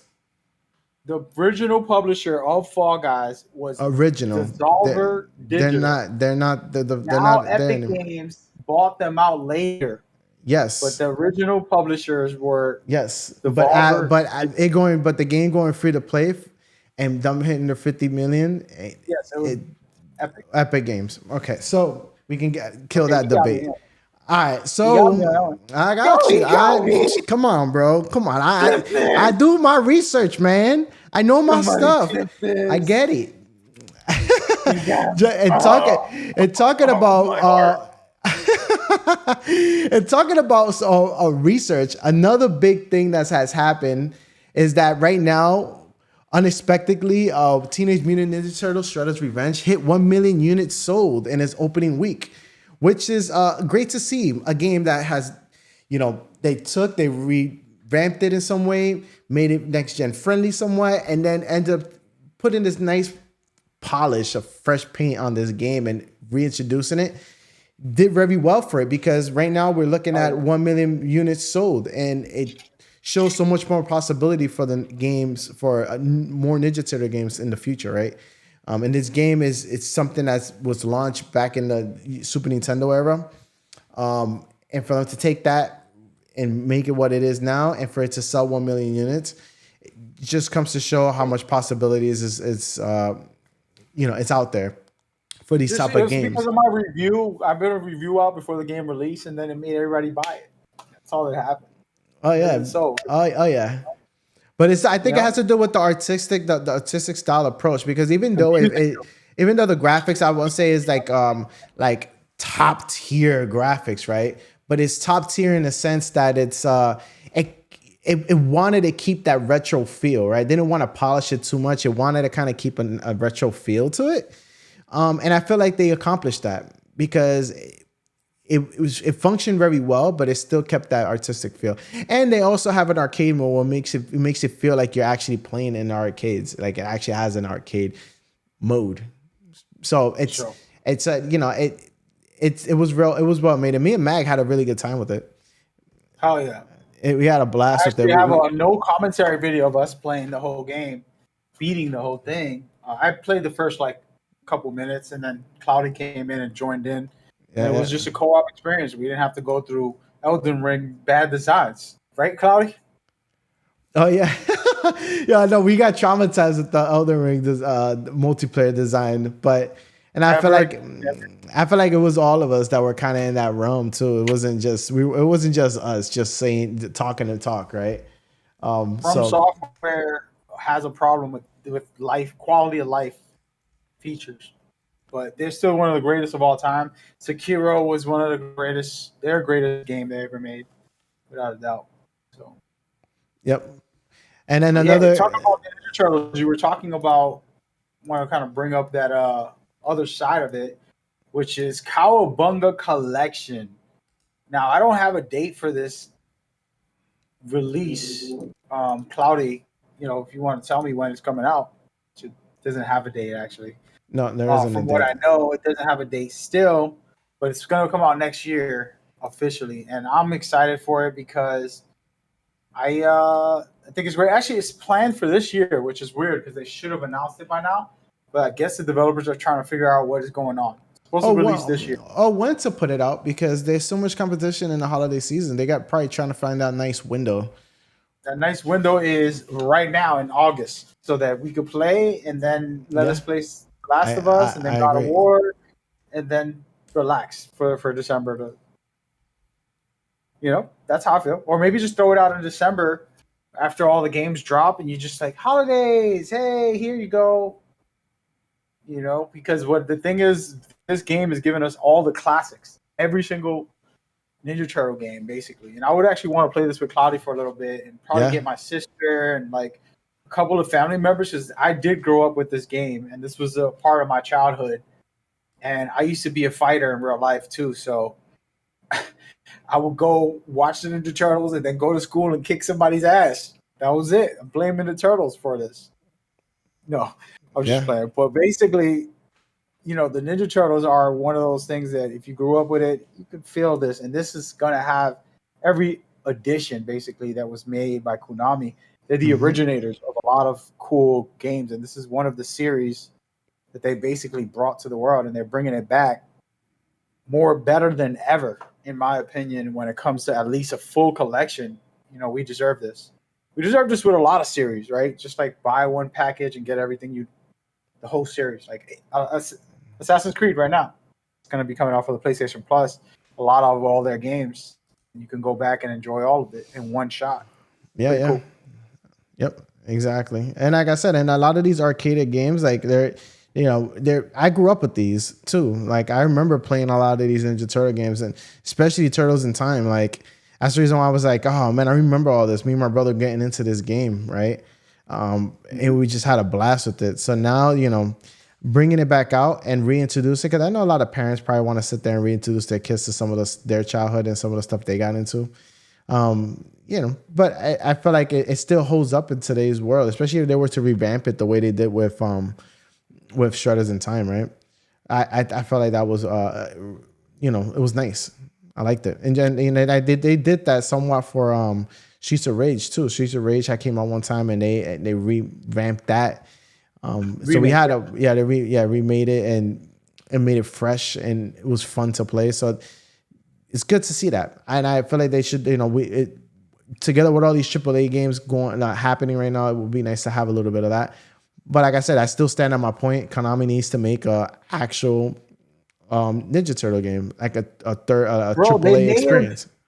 they made a Ninja Turtle game. And I feel like, and maybe this is their way of done releasing these titles right now. Maybe it's their way to kind of see where the market's at, and then see where it fits, and then find a way to bring you that next gen experience. Because I can see maybe they're just doing this to test the waters a bit. Bro, did you play the Teenage Mutant Ninja Turtles open world game that they made a long time ago? No. It was like less than 10 years ago. Oh yeah, I have actually. That was one I did for the GameCube, long time ago. Yes. Nah, it wasn't that long ago. I'm talking about new for PlayStation 4. I probably have.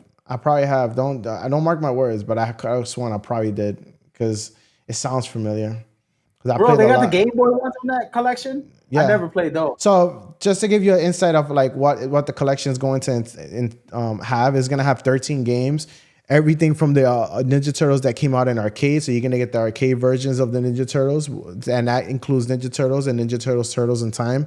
It has everything from the NES, so Nintendo Ninja Turtles, and that includes the Ninja Turtles 1, 2, and 3, as well, as well as the Game Boy versions of those as well. So you're gonna get Fall of the Foot Clan.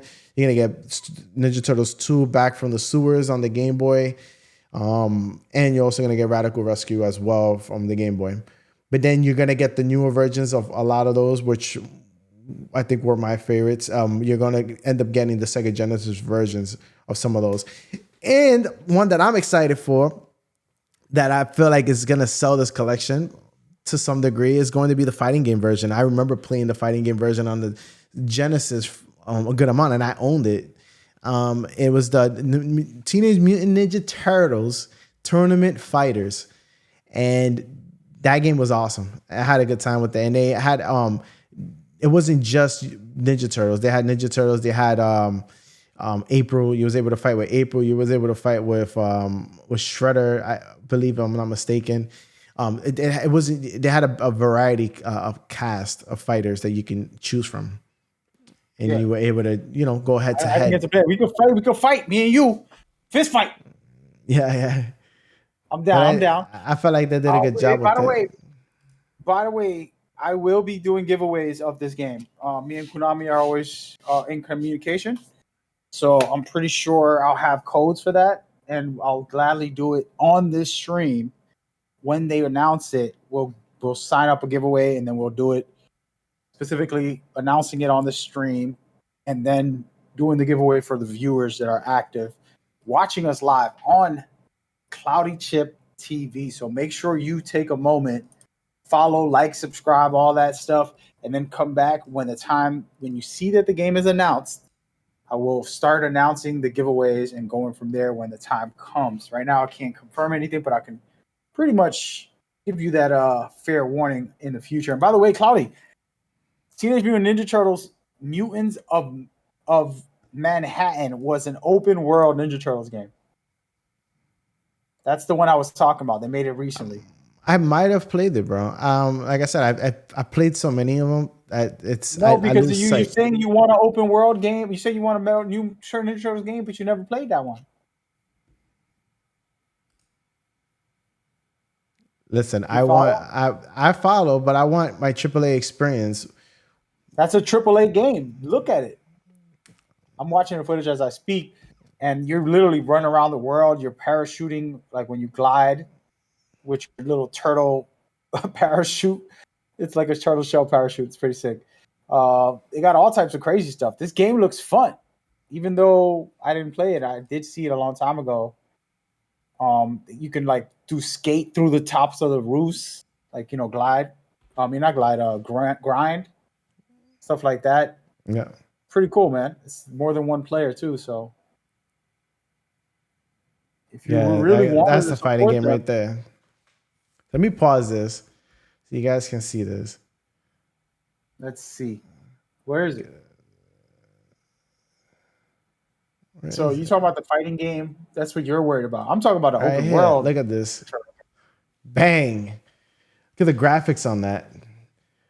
Amazing. That could be fun. If they was to take that Ninja Turtle game and revamp it and put it into his own game, remastered completely and have it compete with some of these other games, I think it'll do very well. Power Rangers at one point launched a fighting game that did very well for itself. It was a small studio, ended up taking that head on, and they did a really good job with it.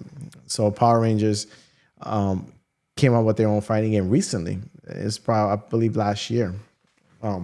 So then for them to, let's say Konami takes this fighting game back to the mainstream and it takes it away from this and revamps it and redesigns it, I think it can do well if it's done right. So that's my take. Sorry, man. I don't know. I think that 500 people will buy it, and you think it'll do very well for you. But we're talking about what people really want. What do they really want? Because they made this open world game that I'm looking at the footage right now myself, and I'm feeling like this would have been, if it was really something people wanted, they would have went for it. Instead, the best game we got this year for Ninja Turtles was the beat 'em up remake, which was basically a duplicate of the past with better graphics, better music, a couple of different enemies and bosses and like some new animations. They didn't really change the game. They just went back to the old school stuff, adding flavors to it and, refreshing it. And I don't know, man. It's tough. Game design is tough because, like, are people really going to buy it? I know we'll say we'll buy it, but how many are we? Are we speaking for millions or just a couple hundred? That's the question. I don't know, man. Like I said, it's definitely a conversation to have because, like I said, it really depends on what they do. I feel like there's still a really big market for Ninja Turtles, bro. And I feel like we just saw it, the evidence. So I just feel like if they was to invest them. You think your fighting game is better than an open world game? No, but I feel like it takes less resources to build a fighting game compared to a AAA experience. Possibly. So my take on whether or not, if I had to choose if they had to choose between a AAA experience and a fighting game, I would choose the AAA experience because in my opinion, I love fighting games, but I feel like a AAA experience will revamp it so much to the point that they can launch a fighting game and have the fighting game do well after it, right? So I can see that happening, but I will start off with the AAA experience for sure. No, we'll see. But I know we getting that collection. That's a good one. Do some giveaways right on this stream. Yeah, that's a good one. I'm actually excited about it, man. It actually looks really interesting. I had to watch the trailer twice so I could sit here and be like, oh man, because there's some of those titles that I remember growing up, and I just had such a crazy time with them, and I'm like, God, be nice to get my hands on it, man. I'm happy about it. I'm excited. Oh yeah. We'll see what's up. And I know Mag used to be a Ninja Turtle fan. He used to be the kid with the backpack that looked like a turtle shell. I used to carry the figurines to school and then put them in my backpack. And there was one time I had my figurines and a girl took one. I was like, give it back. And we fought for it. And then my Ninja Turtle instance kicked in. I gave her a front kick, a spinning back kick. Listen, we're at the bus stop. I was in first grade when this happened. No, second grade. I was in second grade when this happened. We were at the bus stop. The bus guy stops. The mother comes out. And they're making a scene, and it was like drama filled. And I'm just standing there with my Ninja Turtles. He just Ninja Turtle kicked her. That's what some kid said. And I'm just standing there like, my bad. Damn, I overreacted. My bad. I'm like, I don't remember, 7 or something years old, and it was bad. The mother's like, she sat on the bus for like 3 days, making sure I didn't bully her kid. I'm like, listen, she was fighting me. She was violating me, I didn't say that, but in my head, I'm like, why is she making it like I'm the bad guy? You don't touch my Ninja Turtles. And that was a true story. That my mom's like, yo, you need to chill, bro. Like, what is going on with you? It was pretty funny, man. I was a troublemaking kid. I was trouble before Ninja Turtles. Ninja Turtles didn't do anything other than help me, actually. Ninja Turtles, G.I. Joe, X-Men had good morals, and it Yeah. taught me like respect. And Ninja Mm-hmm. Turtles always had like, you know, be better for the world. Yeah. And then G.I. Joe always had the message of like, hey, you know, do right at the end. They always have like a moral story at the end of that show. And then X-Men showed me about like, yes, there's racism. Yes, people are going to go against you and things are going to go wrong, but you have to do Yeah. what's right. So I love these shows. I love these Yeah, cartoons. I remember having to give you my little story. I remember having not really, it's not violent, but it's just like I used to love fighting anything, like fighting movies or karate movies or like anything fighting, and I used to love the Ninja Turtles. So what I used to have plastic swords that I used to play with, and I used to have these nunchucks. They were like practice nunchucks made out of hard foam. So I used to practice with those. But I used to remember always taking, my mom used to get pissed. I used to always take the brooms and take the sticks out of the brooms. And I used to try to learn how to swing them around like Donatello, like really try to like be very creative and like artistic with my spinning mechanics. But I used to try to spin. I used to throw things in the air and try to spin it and try to grab it and hit like a rock or something like that as I was doing stuff. Because I wanted to get really good because the way I used to see it in cartoons and stuff, I was like, oh, these guys are nasty. These guys are the real ninjas. And that's how I wanted to try to become my own ninja. But yeah, no, I loved it, man. It's a really good series. I watched a lot of Ninja Turtles growing up. I used to have the figurines too. And I used to always try to find something to play with to feel like I was in that world. But that was my story. But not no spinning back fist kick Hadouken. I never forget it, bro, because I practiced that every day in the house. I used to do karate. I used to be around the martial artist. He was a master or whatever, world champion. So he would show me stuff all the time. And then I would just practice it just for the hell of it. And then all of a sudden, it's like, yo, don't touch give me it back. We're fighting. I'm looking at her face. We're wrestling for this toy. And I'm like, it's going to break. I'm like, I got to do something. And as a kid, you know, you just resort to violence. And that's a life lesson because, you know, you don't want to be that guy, especially against a female. That was the only time. Well, there was a second time. But that was the only time I hit a female. That was once then. And then in like 5th grade, this girl was so tall. She was like 6 foot at 6th grade. And she liked me. I didn't like her. So after school, we're standing there and she's like, oh, meet me after school. And I'm like, okay. So I don't know what she wants. I'm innocent at that point. I'm like, what's up? No, it was like, I'm lying to you. It was the 3rd grade or 4th grade. And I'm looking up at her and we're standing outside. Everybody's standing there. They all knew what was going on. All I knew was she told me to come outside. I'm being nice. And I'm like, what's up? And she just starts wailing on me. Boom, boom, boom. And I did the worst possible thing. Stop it, Sharkeisha. Sarkeisha. Yo, she was a big girl. She was pretty, but I don't know why I didn't like her. I was a kid, you know. I wasn't thinking about her like that. And she was mad about it, so she beat me up. And I grabbed her by the kitty cat. Literally, I didn't hit her. I just grabbed her by the kitty cat. Get away, because I couldn't punch her in the face. I was chill short. I wasn't thinking about it. I just grabbed her real quick to get her away from me, and then I just dipped. I didn't want to hit a female. But those are the only 2 times. I'm admitting it now on stream. You know, 1st grade and 3rd grade or 4th grade or whatever it was. Those are funny stories, but it had nothing to do with gaming. But there you go. The Ninja Turtles. Back to the Ninja Turtles. Me and you should play that game that I just looked up. It looks dope, bro. Open world style game. I like it. Came out for the PlayStation 4. Yeah, we can give it a shot one day. We can give it a shot.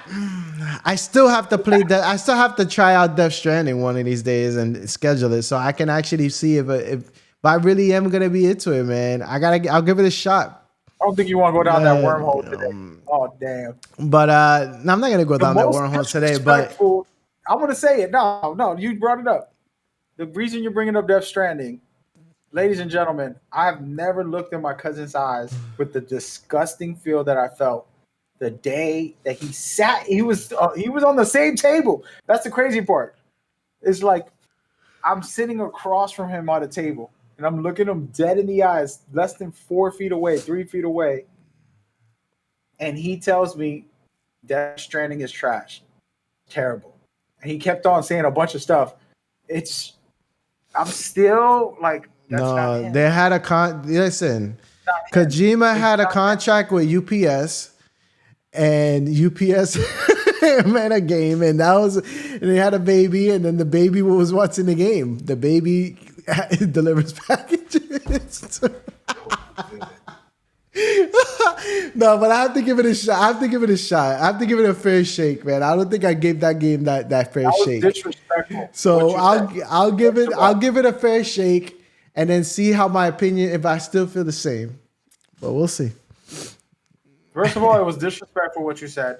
Secondly, for all those watching Death Stranding, much like Kojima's other games, he tends to try to be different.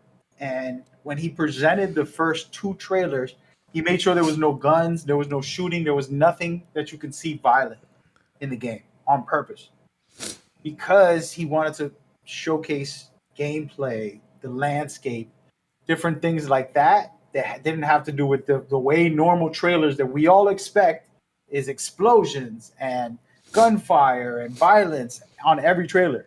Doesn't matter what game it is. It's like Barney, hey, and then all of a sudden Barney's got to beat somebody up for us to like the trailer. So he specifically made those trailers that way. And Cloudy Chip, a victim of the mass society's brainwashing, watched those trailers without being educated on the facts that Kojima purposely did that because he wanted to, as he always does. His parents suffered the Hiroshima bombing, and every game he's made had anti-war, anti-nuclear weapon themes to tell you violence isn't good, killing isn't good, war isn't good. He always puts that in his games. So when he made those trailers, that's what it was. Then the whole world did the jokes and stuff that Cloudy's doing. But the crazy part is you're talking about one of the greatest creators of all time. When you think of the top directors, everyone knows who Hideo Kojima is. It's hard for you to name every director for the Assassin's Creed series or whatever. I love Kojima, what he did with Metal Gear. I love what he did. And then I have a friend of mine who loves that PT game that he was about to release, but it just never got released, the horror game. And my friend still to this day talks about how amazing that game was. So, I'm not downing him as a director. I think he's great, but you're brainwashed by culture. I feel like this game just didn't do it. And my thing is it just didn't intrigue me enough. Maybe I just got to give it a fair shake. I'll go ahead and give it a fair shake one day, and we can talk about it. Right. And I think they remastered Death Stranding for the PlayStation 5 as well. I think they gave it a PlayStation 5 upgrade. So I can go ahead and get into that, see the differences. It's free on the PlayStation Plus, downloadable for free right now. You can go get that bad boy. You can get the regular version or the director's cut right on the PlayStation Plus for free. Yeah. So I can go ahead and see what that game has to offer, because like I said, I don't feel like I've given it its fair handshake, its fair shake. The most disrespectful thing. That's a punch in the face, a literal punch in the face. That's a double kick, Ninja Turtle kick for touching my turtle figurines type of thing. Yeah, because it does look amazing. It looks pretty. It does look pretty. No, graphically it looks good, and that's not what we're talking about though. But we still, like I said, I need to see what it offers, right? So with the game being out a couple years now, and it being pushed over to the PlayStation 5, you can name right now. And that game being pushed over to the PlayStation 5, I can say, you know what? Maybe I should just give it a fair shake now. Now it's been out for some time, and then see where I stand with it. 4 version. It looks better than anything you can name, basically. Yeah. I promise you. Watch when you play. That's right. I'll give you my time frame as to when I'm gonna give this game. I just want to fist fight you for that. My fair shake. And if you guys are interested to see my take and see how I feel about it, then we can talk about it at that given time, right? So, and you guys can watch my experience, my playthrough. If it's really good and I feel like I'm really into it, then I'll go and I'll finish it. But if I feel like it just hasn't done that for me, then we'll see. I gotta give it some time. So. Yeah. But yeah, that's how I feel. Let's talk about that for a second real quick before you go on this. topic. So first of all, Death Stranding. So the expectation you should have that it's an open world horror suspense game, right? There's gonna be some action. There's gonna be a bunch of horror. There's gonna be some sneaking. You can you're gonna have to help rebuild the world. Okay, that's your mission. Okay, so in this game, you're gonna be in a desert type of area, right? If you build a bridge to go over a river, that bridge goes for other players. So the same thing can happen for you. As you're walking, you might end up seeing a shelter from the rain because the rain turns to acid and it can destroy your deliveries. So you have to protect yourself. Now, I created the shelter, so you are gonna see it in your world when I created it, and I put it at you the got best that. place. You got that necklace. Yeah, no, but you hear me? Yeah. The mechanics are I'm sharing what I build with you, and you share what you build with me. So as you walk, you'll end up seeing a ladder that I put there, and you can use it. And then the same thing goes for when you put something in the world. Someone else can use it for their convenience. I have a bridge that got like 500,000 people liked it. You can like items. If you see a ladder right where you need to go, you like it, and it'll be in your world basically permanently, and more stuff from that person will be in your world. So you're basically exploring, sharing a world with other players that are playing a single player game to the point where if you press the touch button on this game, the character will say, "Hey, hello, anybody there?" Yeah. And when it says that, another player can hear it in their game and they can press the button and talk back to you. So all of this universe is shared in every way, even though it's a single player game. And everything that you're building, from buildings, from shelters, roads, you can build roads. All of this stuff is ours to grow together and to build together. And if you like it, you end up being able to see more of that person's stuff. So it's always important to stop and like whatever item that you'll find from people. So this trailer right here, for example, was one of the first trailers they put out. No violence, because they wanted to showcase what it was. And we'll talk about the baby more when you start playing it. I want to be there and kind of just have a talk with you about some of the mechanics and systems.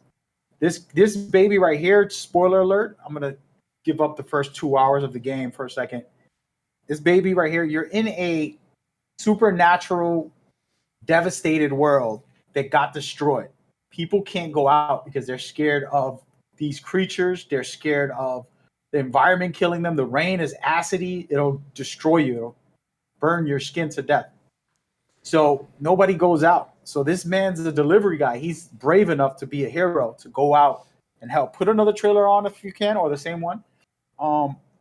So basically, for those that are not watching, it's a very devastated world. Nobody dares to go out. The delivery people are the main heroes of society, being able to provide things, just like the pandemic happened. But this is where the world crushed and destroyed. And what happens in this game, the supernatural things, there's a way to tap into them. And this is why he's holding a baby. And I won't explain what the baby does or anything, but it has some type of connection to the other world. So he can fight the creatures and the things that are in the other world because he's attached and connected umbilical cord to that baby that's on his body. Can you go to the trailer? So you see that thing on his actual body, and you see the baby, you're like, what the hell is this? It sounds stupid, but it's a part of the connection to the other world. And there's a storyline for the baby. There's a storyline for you. There's so many storylines within the game, and the game story is incredible, first of all. But the experience on gameplay is what I wanted to talk about. Cloudy's not listening, putting the clips, but it's fine. Basically, you're going through the open world to basically find a way to connect the world together. So as you go around, like I said, if you see a bridge, you see a shelter, all of this is done by another players or yourself.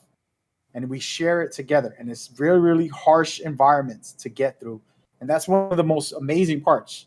We're watching a clip of, for example, him placing a ladder. That ladder would be there for me. And if I use it and it's useful, I can press the like button by touching the touchpad. And all of a sudden, now I can always use whatever he put down. For example, he's putting an anchor to the floor so he can get through to the bottom of a cliff. That can be used for me when I need to get to the bottom of a cliff. All of these things are shared in each other's world. And we're trying to connect the world together in a way to help. And the environments are so difficult to get through. They're actually puzzles on which way to go. You want to go straight forward? That's going to be more difficult. If you go all the way around, it might be longer, but you might end up fighting creatures or other players, a camp of enemy, human enemies or creatures. And there's so many different layers to the gameplay on that aspect. It makes it really fun, exciting, and different than you've ever experienced before. And then we're watching a segment here where the actual scavengers just use a scanning device to see if they can find some cargo. And they did see some cargo, but they don't know where it is. And the main character is sneaking around trying to get past them. He gets caught, and now he has to escape and find his way out. And there is action in this game. There's plenty of like situations that you're going to be caught in. Again, it's a horror game. Most horror games are not like just full action packed, but you can have a lot of experience like that in this game if you play. And what the dangerous part is, he's holding a backpack where the stuff he's delivering is important to deliver. And he's fighting other players. They can destroy his package. And if he gets killed or taken down, they'll steal all his stuff, even his shoes. And he'll be basically with nothing. And they can't kill you. And there's a reason dying is an issue. We'll talk about that another day when you play the game. But this is why Death Stranding is so incredible. There's so many layers that I can't even get into it. And apologies for going long here. But it's one of my favorite games of all time. And I never experienced anything like it. I don't think I'll ever will. It's crazy. And this trailer ends with you connecting to the baby. Like I said, it helps you connect to other worlds. The baby creates a device that you have to detect the enemies. As you can see in the ending of the trailer, the baby helps detect a bunch of creatures. And this is the horror part of the game. Now, it can help you sneak past them, or you can try to take them out. But they can call in a bigger creature who can suck you into a whole nother universe. And you have to hold your breath as you go past them. If not, they can hear that you're alive and they'll chase you down and take you out. And it becomes very intense, crazy moments where things really get dangerous. And that's what makes Death Stranding so incredible. There's more to the story than what I'm saying, but I'm trying to give you the smaller picture here.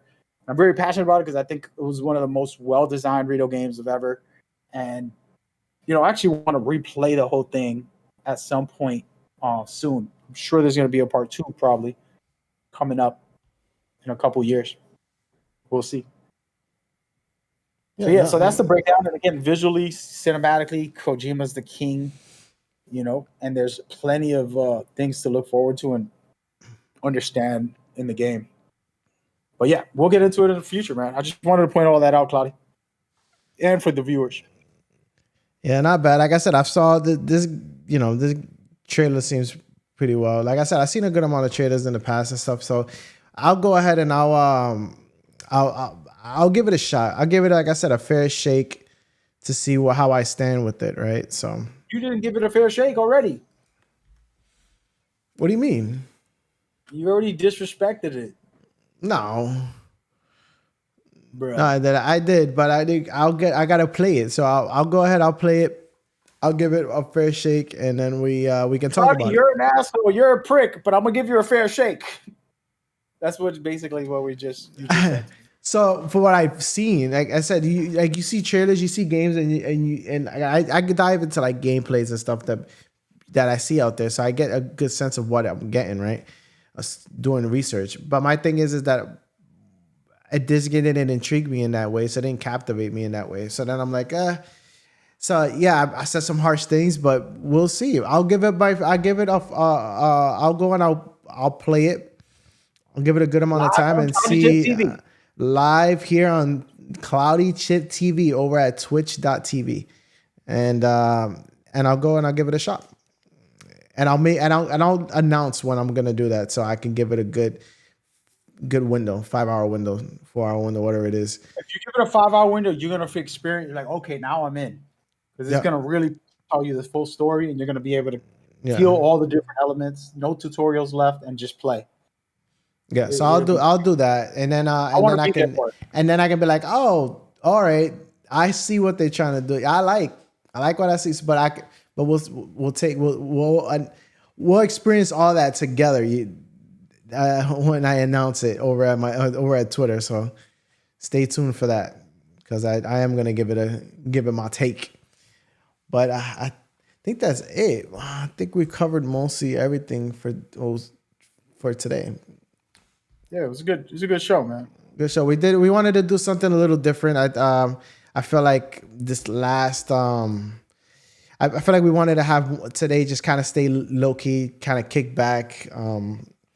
And we didn't do our agree to disagree segment, but we decided just to have a conversation and just talk and kind of keep it casual in that sense. But, stay tuned, because we are going to be doing some things for the agree to disagree segments of the show. But, today we just relaxed, and we said we were going to keep it short. We still went over 2 hours. But I feel like it was good combos, and good takes, good combos. Yep. One last thing, though. One last thing. This is a segment we got to add into the end of the show. One last thing. You got any one last thing before I say my one last thing? No, I got one last thing right now. Not right now. Okay. You just want to end it. Thanks. No, for me, I would say this. I'm strongly opinionated, and it could always seem like someone thinks that they're right on these conversations. For example, Death Stranding might not be for everybody. They don't like horror. They don't like good cinematics. They don't like, having to plot out your actual route to get to the next destination during an environment like rain and acid or high mountains or craziness. It's okay if you're not into it. You're like, hey, I'd rather play Pokemon. Go for it. Pokemon's a great game. There's other great games out there that people like. Nothing wrong with all of that, in my opinion. So, the agree to disagree is specifically that. It's like, hey, it's okay. I'm going to still be strong-minded. I shouldn't have to walk on eggshells because somebody might be offended that I think strongly about what I feel about it. Exactly. Like apples, go to hell. That's how I feel. Exactly. I felt like Mag was trying to throw shots. He was trying to keep me in a bubble. Like, I can't believe you said that. I'm like, yo, bro. First of all, I can't believe you said that. It's yo, bro. I give you my opinion. I could be wrong. Or maybe I'm just ignorant to it. But you never played. You watched the trailer. So maybe I just no. I watched a good amount of stuff. Bro, today was the first day you watched those 2 trailers, because I could tell you didn't even know all the action and the other stuff that you saw at the end there. You're like, oh, what is all this? I seen it in your face. So saw you looking at it. How you saw me looking at it, bro? I could see you. Magic. I got. Oh man! But anyways, so that's like I said, we got a lot of great things to talk about. That last trailer, you never seen it. That last trailer, I've never seen the last trailer before. I've seen gameplay, people play the game, but I didn't see that last trailer. Exactly. So that last trailer has impact of like some actual stuff that you're going to be going through the boss battle. So then I was like in the stealth aspect to it too. So I'm like, maybe I'll give it a shot, and then I can sit here and give my take on it. But I wasn't ripping you about your liking or not liking something. I don't care if you like it. You get me? I just care that you're just making an opinion off of a trailer, and it's like you get a girlfriend. You're married, so I can't put that on you. But let's just imagine you're a teenager. You bring this girl over. Oh, she's a smut. She's this, she's that. And I already judge her because she got a little dress on or something that's a little bit, revealing. And I judge her off of that. But maybe she's a God-fearing girl who's going to treat you like a king, who's going to be loyal to you, who's going to do right by you. Like your wife's been a great woman. And, she's amazing. So, now, if I judged her when you first met her, I'm like, you know what? I never got to meet her when you first got with her. But the point was, if I didn't, I'm making a judgment. And I could have been a bad friend and been like, you shouldn't be with her. She's wearing a mini skirt and she looked like she'd be out there. Oh, and I could have deterred you from a lifetime of over 10, 15 years, whatever it's been that you've been with your wife. And I'm not saying that I could have, because that's your choice. But as a friend, it's not my job to do that. You get me? Like, so I think it's unfair to do that for a video game that you haven't played or you even took the time to really look at it, is what I was trying to state. You get what I'm saying? No, I understand. Like I said, I'm gonna sit here and be open minded. I like being open minded, and I'm okay with perspective. You have yours, I got mine, but I'm gonna go. But I'm gonna go ahead and give. I'm gonna give my fair share. I'm gonna play it, and I'm gonna see how I feel. And like I said, I don't even want to hear your perspective. Actually, I want you to play it for you. Don't even tell me about it. We're not gonna ever talk about it because it's not a point. I don't want you to play it to make a point to me. I want you to play it and be like, okay, this now I can talk about an experience instead of being like imaginary watching one trailer and saying that you think it's the worst. It's terrible. It sucks. Yeah. That's crazy. It's like that. I think a game that did that for me that was, and I'm glad I didn't skip out on it, was Elden Ring. Elden Ring, I saw it. I remember you asking me, "Oh, you getting that?" And I was like, I really don't know if I'm gonna get it. Because I don't know if I'm feeling it like that. And I looked at it, and then I went and I bought it, and I was like, you know what, screw it, let's play it. And then it was like the greatest thing. It's like the greatest experience I had. You're in love with that game. When did you ever play it in 4 months? I know I haven't played it in a while, but I'm saying it. But my first initial thoughts weren't the greatest. So I thought it was great. I thought it was okay, but I didn't think it was like, oh, I have to try this. But now that I've actually got a chance to play it, my whole perspective on it changed. So, and this game could probably do that for me too. So, like I said, I'll do my thing. I'll try it out live. Try it out. But that's all I'm saying. My thing is, and that goes for everybody, myself included. Back in the day, I used to do what Cloudy did there, not really know about a game. That game sucks. And just see like one trailer. That's stupid. I hate that game. That's all stupid. And then it's like, bro, no, I don't have an opinion because I never actually experienced it yet, or at least really researched it deeply. When you tell me turn-based shooter, Cloudy, for example, me and Cloudy were excited for Midnight Suns, and then we seen it's a turn-based game, and now he's completely turned off. I am not, because I actually enjoyed XCOM, the same company who made this. XCOM is an amazing XCOM Part 2, actually, not Part 1, but Part 2. I played Part 2. I said, damn, I never played turn bases, but this is intense. This is crazy. You got to really be smart. Every move you make is going to count later. You got to be strategic. And it was difficult for me, but I liked it. And now I'm willing to try Midnight because of it. But for Cloudy, he doesn't want to, which I can understand. It's like, hey, I don't want to. And there's plenty of games I won't do that for. So I get that. That's my last point of, see how we're talking about this? It's okay not to like something, but you also got to have, if you don't bite into the burger and you're going to tell me the burger's bad, like, try the burger. Let's talk about it after. But don't tell me about how you feel after, Cloudy. I want you to play through it and then never tell me ever, and never have a discussion about it.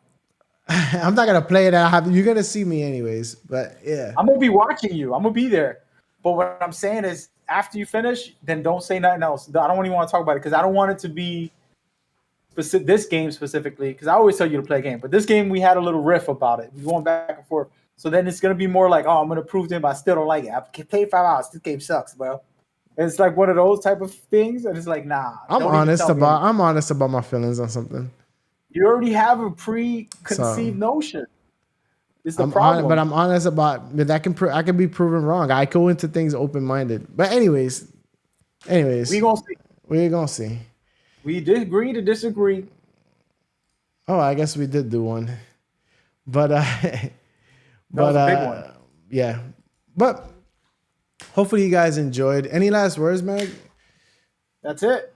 Thank you guys for watching. It's been fun. Make sure you go and check out the TikTok, the YouTube, CloudyChiptv on all the platforms. We have this on iTunes, Spotify, and all of the, like, literally everywhere you can go. But the best thing to do is to try to get to his Twitter. If not, I'm pretty active. You can always hit me up, MadGamerINC. But where he's at is CloudyChiptv. You can literally see everything. Cloudy as in the cloud, Chip as in chipmunk, and TV as in television. So check it out and get involved. And hope y'all enjoyed it, man. It was pretty different. We did a lot of little no chomp. All right, Yeah. that's my last So, word, man. yeah, man. Well, thanks for joining me on this, bro.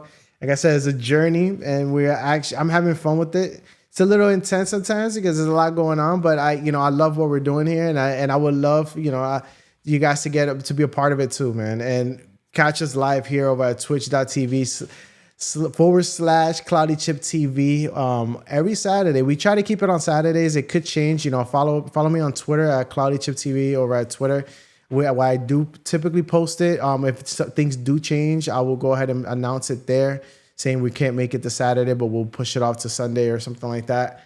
But for the most part, every Saturday, 1:00 p.m. Standard Eastern Standard Time is where you can catch me, myself, and Cloudy Chip and Mag Gamer here discussing, going head to head on some big topics surrounding gaming. I'm talking about the latest things gaming when it comes to the news that are circulating the airways. And then some topics, whether it's us talking about PlayStation or us talking about right now Death Stranding and our takes and our opinions on how we feel. And then we get into some things about what we're doing personally with our lives and some of the games that we're kind of enjoying and experiencing at the moment and what our takes are, right? Gave you guys a little bit of insight of minds, Ratchet and Clank. Next one is going to be The Last of Us Part 2. I'm going to be trying to defeat that, play that completely through, and the hardest difficulty available at the time. So catch me over at CloudyChiptv at Twitch, right here, Bro, right on this channel. Play Death Stranding if you playing that. Oh, no, I'll give Death Stranding a day, a 5 hour, like a good 5 hour window, and we can go through it. But I want to get through the Last of Us Part 2 on the hardest, because when Part 1 comes out in September, I'm going to be playing that day one, and we're going to be replaying that. And I want to see, I already have beat it in the past, but I want to see what changes they made and how good it feels and how amazing that game is going to be. So it's going to be great. It's going to be amazing, man. And I want to go ahead and play that one more time. It gives me a reason. I'm actually giving myself a reason to want to go back and play that game. I'm giving myself the reason. So I'm going to play Part 2, and then we're going to go back, and we're going to go back in time and where it all began. Yeah, that's the best way, though, because just so everybody knows, the mechanics of Part 2 is pretty much going to be what Part 1 is happening. The remake is them trying to take all the good stuff they learned mechanically, gameplay, AI-wise, and then throw it into the original, because they remade everything, the animations, all that stuff. So they decided to steal the ideas from Uncharted 4, steal some ideas from Last of Us 2, and put it into the remake for Part 1. So it is going to be cool. I'm excited for you on that one. I'm a little worried for you on playing Part 2 on Grounded. It's if that's the hardest difficulty available right now, then yeah, we're going in. So we're I'm at like 70% of the way through, and I took a break. I went into I play it on and off for a couple hours a day if I get a chance. Yeah, and it's you got to really plot out your plan on each area, and you're like, it's just like a trial and errors for me. Like, I can't make it this way. Let me go the other way, or let me use this no bullets so I could save them for a boss fight. It's pretty intense. Most of it, I'm gonna try to get through most of it without using ammo, but there's gonna be portions that I have no choice but to take out someone and to get through. So it's gonna be interesting, man. And like I said, I want to see, because I'm not the greatest stealth player, but I'm definitely gonna be challenged for sure. But I'm willing to take that on. I'm taking it on, bro. So catch the frustration. I should put a counter how many times I die, but I should do something like that. 300 times. This guy died 300 times, and he's only halfway. More than that, yeah. More than that. No, that's not hope. Dude, I'm not that dumb. We're gonna figure it out. Not about dumb, it's bro. I'm gonna see if they let me see how many times I died already. Man, I got like 550 times, but that's because you're trying to rush through it, run through certain parts. I've seen your gameplay. Yeah, I've been running through. You're running through, but you're not trying to. It's like you're trying to figure out a way to speed run the game, but it's like a little bit. But so you're gonna run into that. I've done a lot of stealth parts. No, too. I know that. But when I'm saying speed run through the game, it's like, how can I run through this area? And you try it 10 times and then realize I can't do it. But No, I did it. No, I did it, but it's like you got lucky. Oh hell no, bro! But yo, y'all can watch me live and see what happened. Go on YouTube. And look but it yeah, up. so like I said, it's gonna be fun. It's gonna be interesting. So catch me while I'm dying over there. I'm gonna be frustrated with my head down like this. Oh, I can't believe it.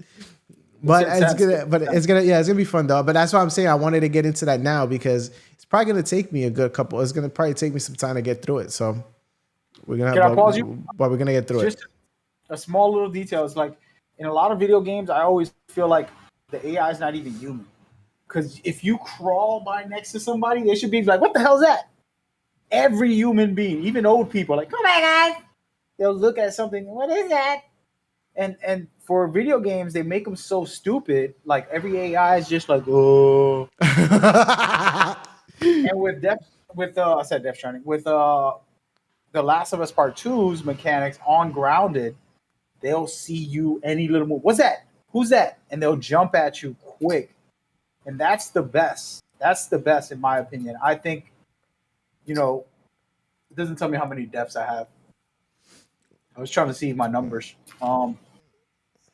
But that's the most important part for me because it's like, okay, this is realistic. I can't just stealth cheese it because they will see me quick. Any little movement I'm making, they will end up seeing me. So makes it interesting. So, yeah. And then, like I said, the reason I wasn't stealthing is because there's certain areas that you're going to save your bullets. You need to save it. And you got to just get through that area, small hallway area, to the next spot so you won't waste any ammo. Yeah. You'll see. We'll see how you do it, but we'll figure it out. It should be fun. It's going to be interesting. It should be a good time. But yeah, that's Thank you guys so much. Yeah, I appreciate you guys for joining. Thank you guys. If you guys made it through all the way, you guys are the real ones. But yeah, catch us on the next one next Saturday where we'll go ahead and talk more gaming and come be a part of the conversation, man. Love you guys. Have a good night. Enjoy y'all weekend. Peace, one love, and keep it rolling. Peace.